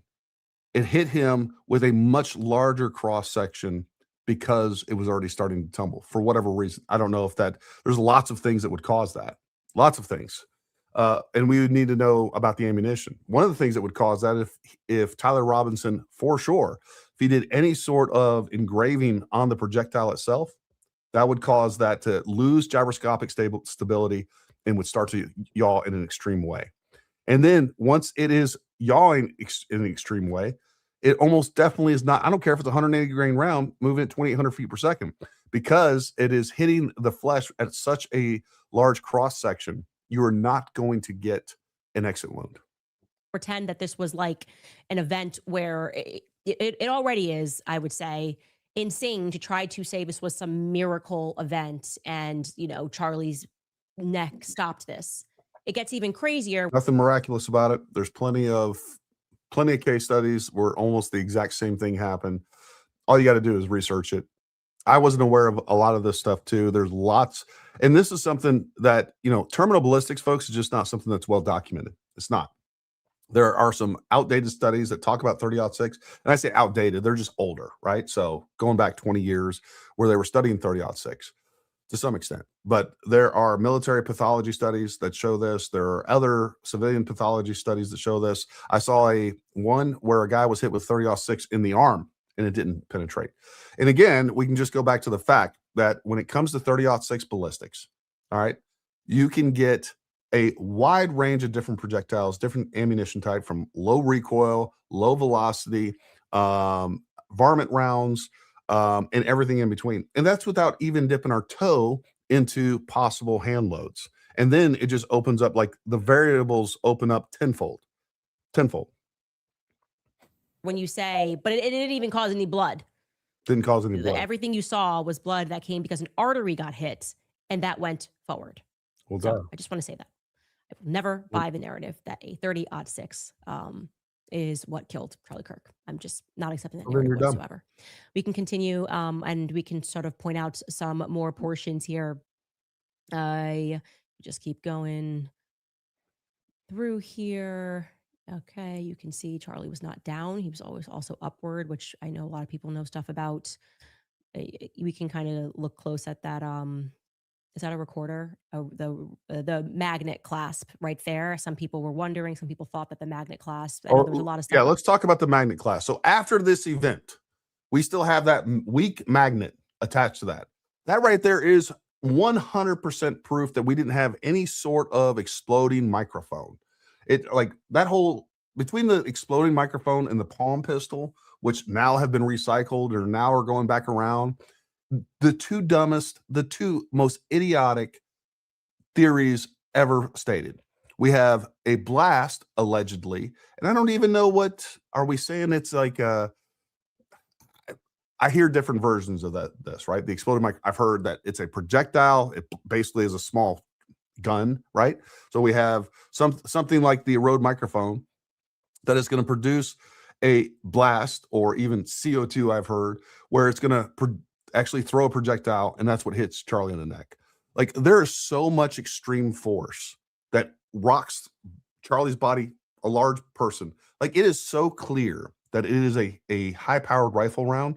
The terminal ballistics and the energy transfer that you see is, to me, is just the most obvious thing I've ever seen in my life.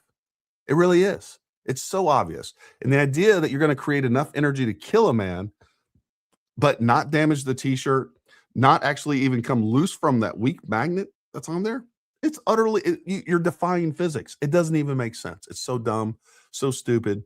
Anybody that pushes that, just ignore them. You should, because they're retarded. And they'll throw a bunch of different information at you, and it'll sound compelling. They can't get away from the basic facts and the physics that would require this to take place, and the fact that we see no burn marks, no tearing of the shirt, and that a super weak magnet, I don't know, it's probably holding on with like 3 pounds of pressure, is still there in place after the event. You're retarded. The magnet class, that's it. It's still on him. I know those things are very powerful. They're not. And I think John Bray explained to me that the magnet class would have stayed on, but what was behind it would have fallen off, because he has a theory. And I think I would say it's a well-adopted theory that well-adapted theory that the Rode microphone is what was shattered in the backseat of the car. And so I wanted to show that as well. That is not a Rode microphone. That is nothing from a Rode microphone. There's too much debris in that to even come close. Let me grab one. And I'm going to hit play, and I'm going to grab a Rode microphone. Also, you guys could see that. We can keep scrubbing through here. Only, as you can see on his hand, because blood went forward, is the only place that you see any blood drops here. Whipping again, for sure. You can see Dan actually pushes him, by the way. Dan takes him to the ground, which he should do, but I think it's important to note that. You can see what's on the table there, which I think is good too, from what's behind the table, in case there's any clues here. Some people thought that that guy had grabbed something on the table, and I had confirmed to you that he did not, because I saw that. And when he slides across, you want to go back to that slide so they can see that, Sky? Yeah, there's nothing on the table that he grabs. There's a book. It looks like maybe Charlie had a notebook. It looks like. All right. There's a way to, like, we're going to talk about how yep, I just can't move on past this. I want you guys to see how dumb this is. All right. So right here, this is a Rode microphone. That's a Rode microphone. That's what she's talking about. That's underneath there. On the back here is the little magnet. That's not that powerful. And I want you guys to see how much pressure this takes to pull this off. I mean, almost nothing. When I dropped it, it like took a screenshot. It's weird. Oh God. All right. So this is what we're dealing with. I mean, that might be, I don't know, a pound of pressure to disrupt that, to get off it. There is no way that this little thing, there was enough force to shatter this in the front of this. And I want to go back. We're going to go back to the car footage for just a second as well. I want you guys to see this. Again, it's like maybe, I don't know if you guys hear me because I just knocked off my computer. All right, so that's like maybe 1.5 pounds, 2 pounds of pressure. And you're telling me that there was an explosive force and that we're going to get past the opposite and equal reaction of enough force to kill a man, whether we're talking about a projectile or we're talking about this actually exploding, that there's enough force there to keep the magnet in place. Dumbest thing I have ever heard. Now, let's also talk about John Bray and some of these other people's theories. On the front of this, and I got tape on here to cover up the Rode logo because I don't like the Rode logo. But you guys notice here how, let me get it in the light. You guys see how the front of that is nice and shiny? All right, so this is this small little bit of tempered glass. And then the rest of this is ABS plastic. I want to make a note of where we're at in this, which is 24. We got 24 minutes left of this. Let's go back to the debris that we see in the car for just a second here. And I will put this back up here. What just happened?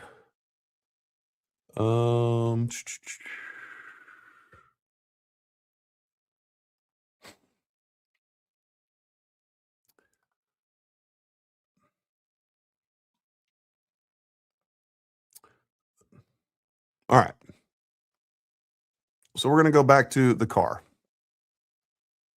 And I'm going to throw this up here. We're going to look at the debris that is in the actual car and see if the amount of debris makes sense compared to what this actually is. All right. Look at all the debris here. And this, it doesn't even look like, it looks like shredded plastic. I don't even know what this is, but it doesn't look like it would come from this. That I can tell you for sure. Doesn't even make sense. Like Those are wrapper. Are you talking about the little yellow wrappers? No, Because we're talking Charlie about the always little- had. Okay. the little black specks of stuff. The little black specks of stuff.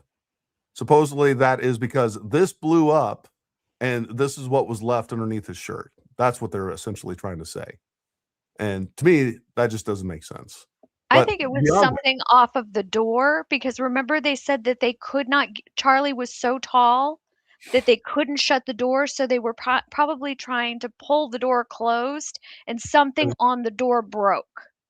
Yeah, I mean, piece I of don't know. plastic. I don't know what it is. It could have been something like they could have picked up that car with the crap in it. The point is, it's speculation. But this being that doesn't make sense. And no matter what they say, they can't get away from the physics of this. And that is, there's no way that this weak little magnet stayed on there and we had some sort of a big enough force created to kill a man, whether we're talking about a projectile or we're talking about an actual explosion. It just didn't happen. It's just, it's beyond silly. And these people will just glaze right over that and they will believe whatever, they'll believe anything just to like continue to push the narrative that they want to push. Pushes him, by the way. Dan takes him to the ground, which he should do, but I think it's important to note that you can see what's on the table there, which I think is good too, from what's behind the table in case there's any clues here. Some people thought that that guy had grabbed something on the table, and I had confirmed too that he did not, because I saw that. And when he slides across, do you want to go back to that slide so they can see that, Sky? Yeah, there's nothing on the table that he grabs. There's a book. It looks like maybe Charlie had a notebook. It looks like, I don't know if there's a way to like slow that down a bit. Yep, there you go. You can see when his hands first come on the table, he does not grab anything. So that is a conspiracy theory that we can shut down. Okay. And you can keep going. Have any other points here people might want to know?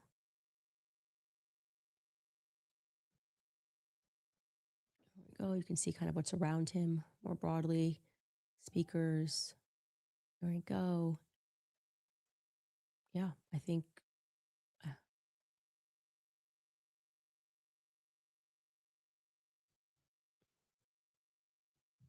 okay.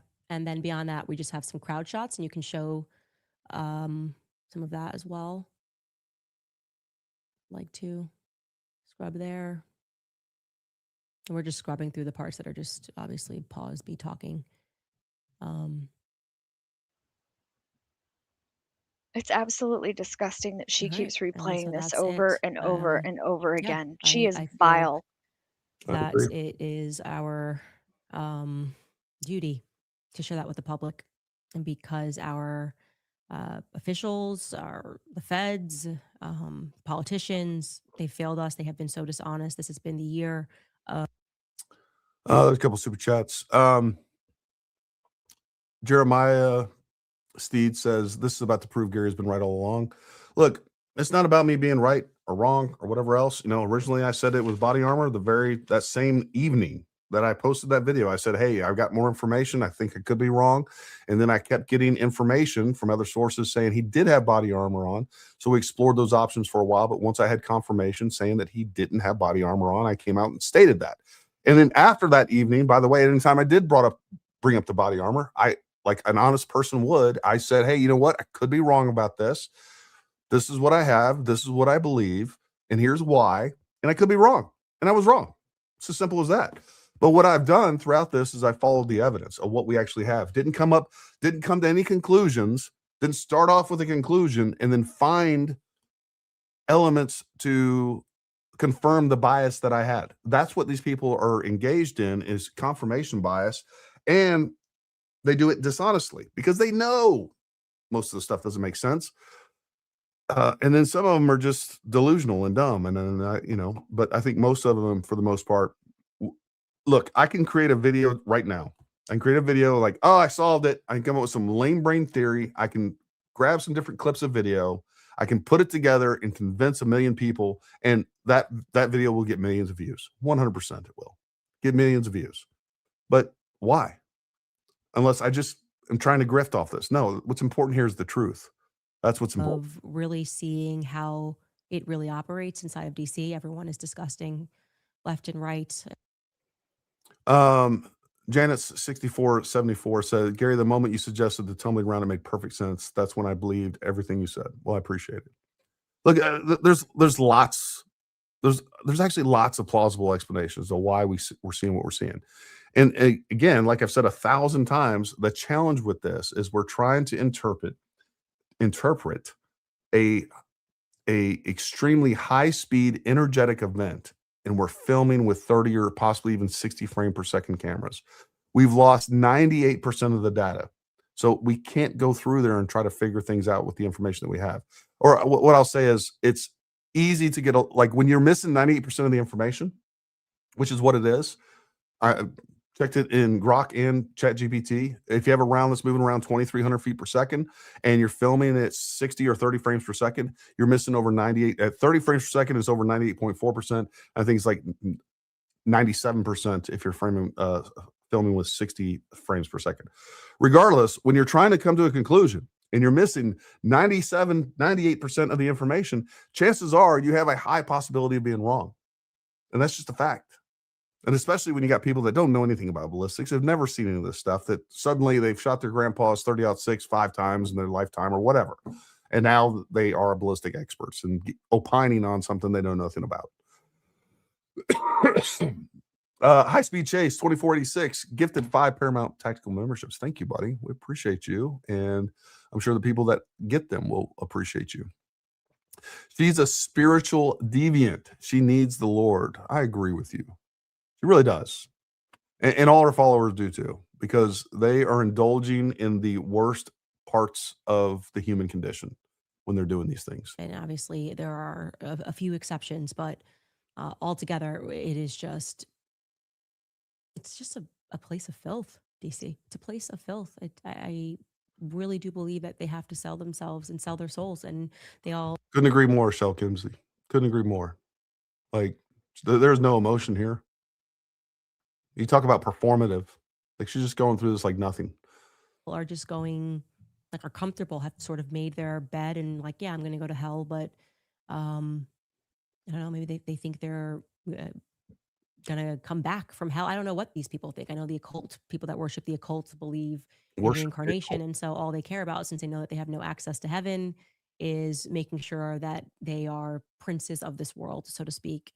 And they do worship all, and there's a lot of occult practice and worship, and it comes up as different names. It's 100%. Frankism, it's Sabbatianism, it's child of God, but really what is manifesting is the same ideology sort of redressing itself as something else, and inevitably children are harmed. That's what it is. And look, as even more evidence of Turning Point having reversed course on Charlie's perspectives, look no further than what's going on with Thomas Massie. Like I said, he pushed for the Epstein files to be released, and so Trump is really angry at him and is stumping, and he wants to make sure he gets primaried down in Kentucky. And the facts are that Charlie Kirk named Thomas Massie as one of his favorite congressmen. You don't have to take my word for it. You can take Charlie's. Take a listen. One of the most exciting developments from last week's negotiations is the new church committee And one of the members of that new church committee is one of my favorite members of Congress. He loves the Constitution. He loves liberty. He's honest and he's tough, and he's going to really go after the intel agencies. It's Thomas Massie, who's just terrific, from Kentucky. Congressman Massie, welcome to the program. Hey, thanks for having me on, Charlie. I've had private conversations with Charlie. He loved Thomas Massie. So you can imagine Thomas Massie was a bit confused when Turning Point Action, which is run by Tyler Boyer and which kicks money back to Erica's mother via Superfeed, tweeted out that Thomas Massie was a rhino who needed to be replaced. This is Turning Point USA that had Ben Shapiro open for AmFest behind Erica. And they're shouting out Thomas Massie as being a rhino because he won't vote for more funding to go to Ukraine and Israel. Take a look. This is a real tweet. MAGA rallies are back. Trump haters are on notice. Okay. And you can obviously see why Thomas Massie might have been a little bit confused.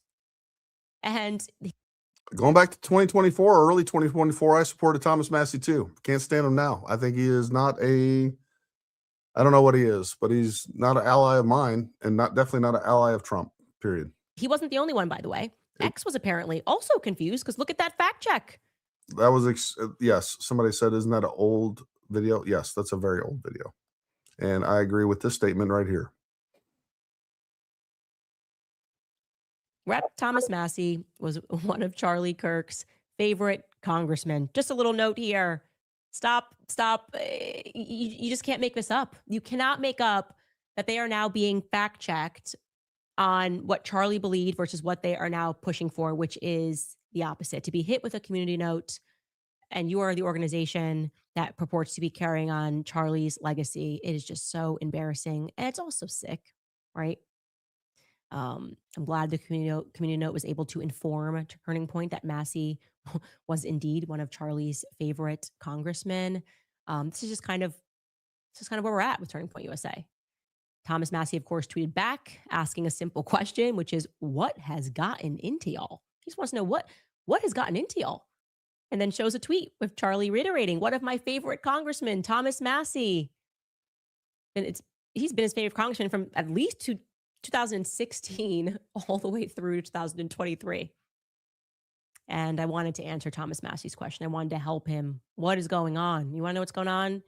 Turning Point USA used to be a student organization that was founded by and ran by Charlie Kirk, a boy genius. And it has now been taken over. And it's more akin to LBJ USA. That's what I would call it, LBJ USA. They're reversing course on everything Charlie believed in. And it's not subtle. They're not even trying to keep up appearances. Like I thought, if I was being smart about it, if I was staging the Zionist takeover, the Zionist ideology takeover, I would at least keep up appearances for 1 year. Like only the people that Charlie really loved and everybody knew. And I'd be like, okay, we're carrying on his legacy. And then maybe a year later, I started introducing the Mark Levins and the Ben Shapiros and being like, oh, well, it's been a year and Charlie would have wanted this. No, they couldn't do it. They couldn't do it. It was like they were under pressure. And they had to instantly bring it all out and bring out the people that Charlie didn't like, doing interviews with the New York Times, everyone who gave him grief while he was alive. That's something that is just remarkable. They didn't even try to fake it. Anyway, we will take a quick break and I will be back to answer some of your questions. All right, you guys, when it comes to my kids and my family, I do not take any chances with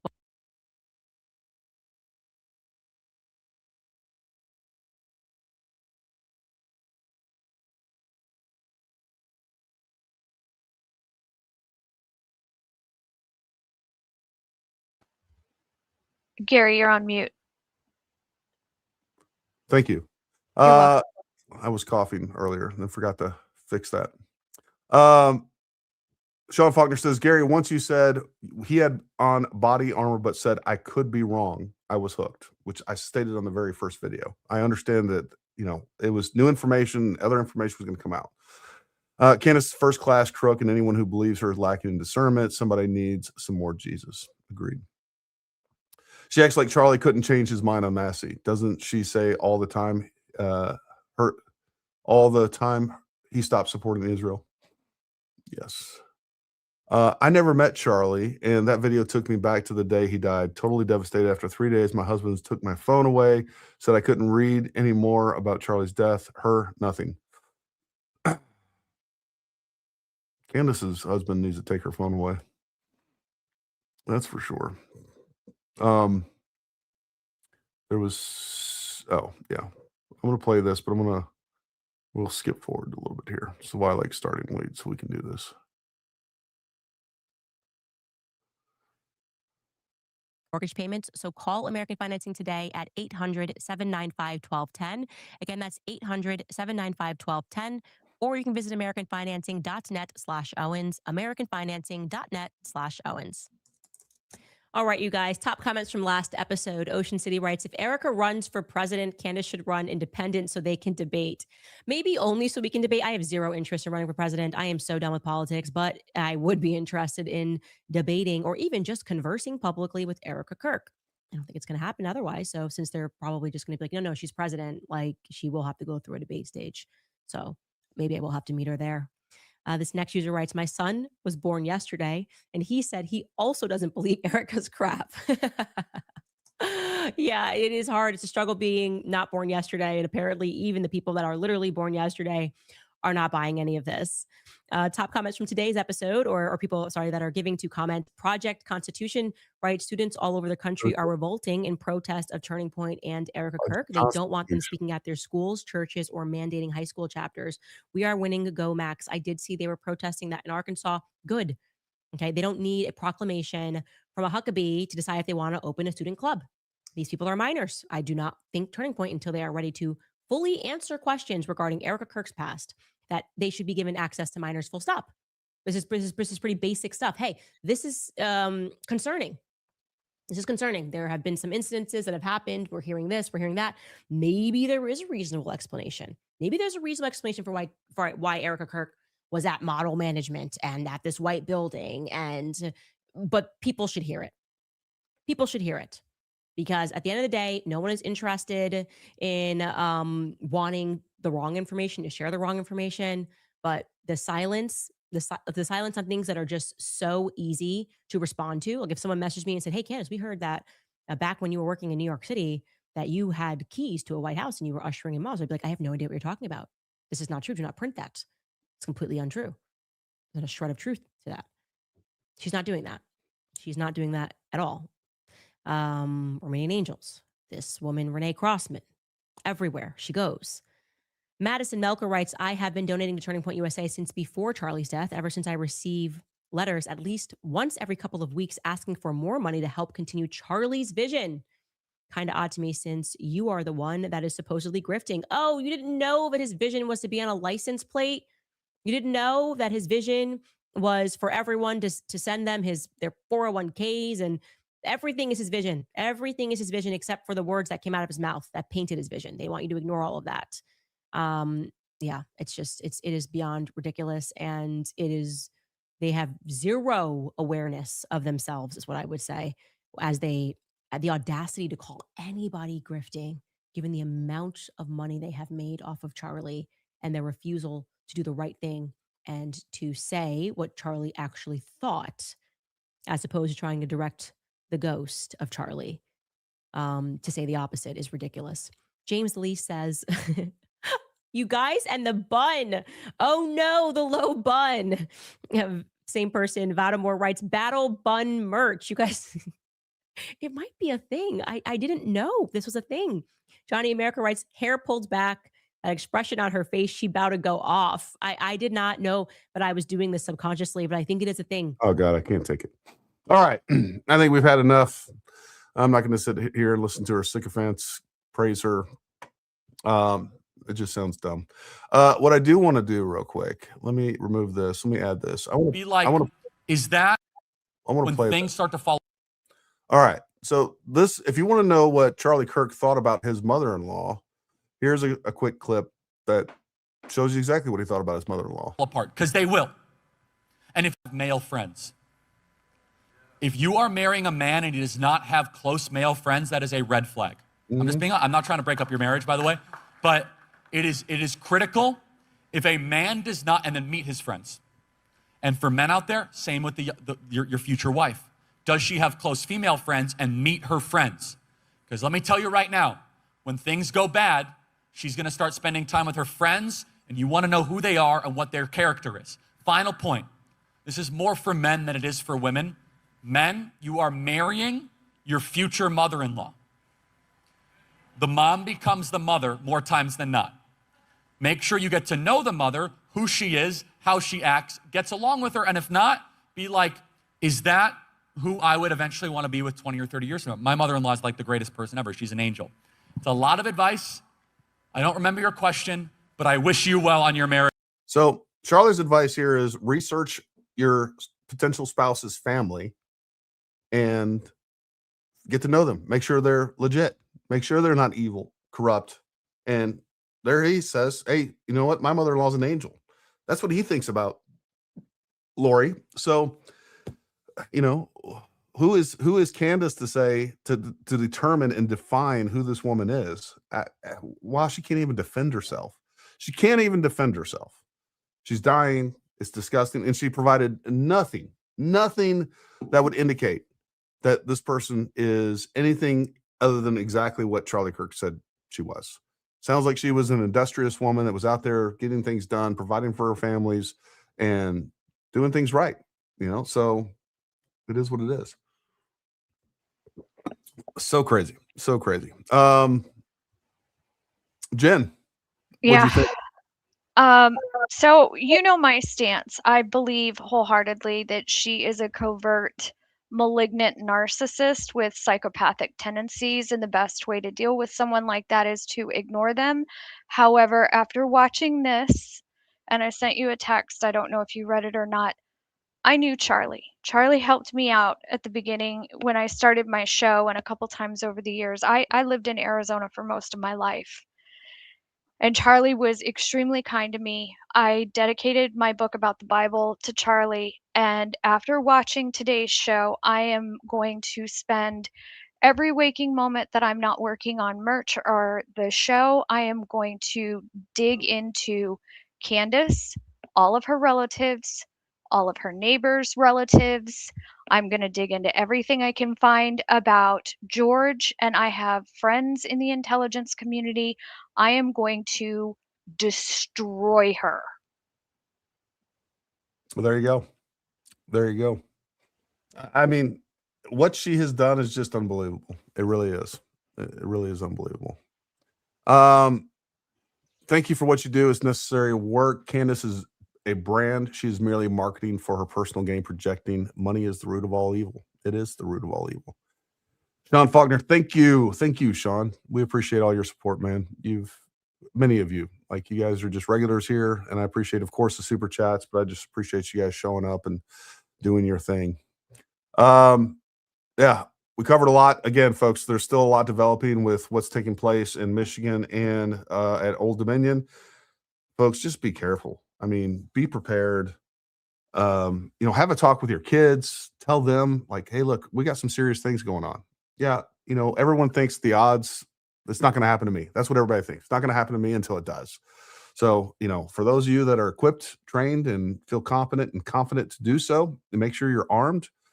You are the first responder. Make sure you guys have some medical training and have medical gear on you. Those things are important. So anyways, you know, pay attention to what's going on. We'll be back here tomorrow at around 8 p.m., I believe. I will work that out. We will probably do a member-only show around 6:30 or 7 p.m. tomorrow. So make sure that if you're a member, come join us then. And thank you so much for everything that you guys do. And until next time, stay armed, stay ready. We'll talk to you.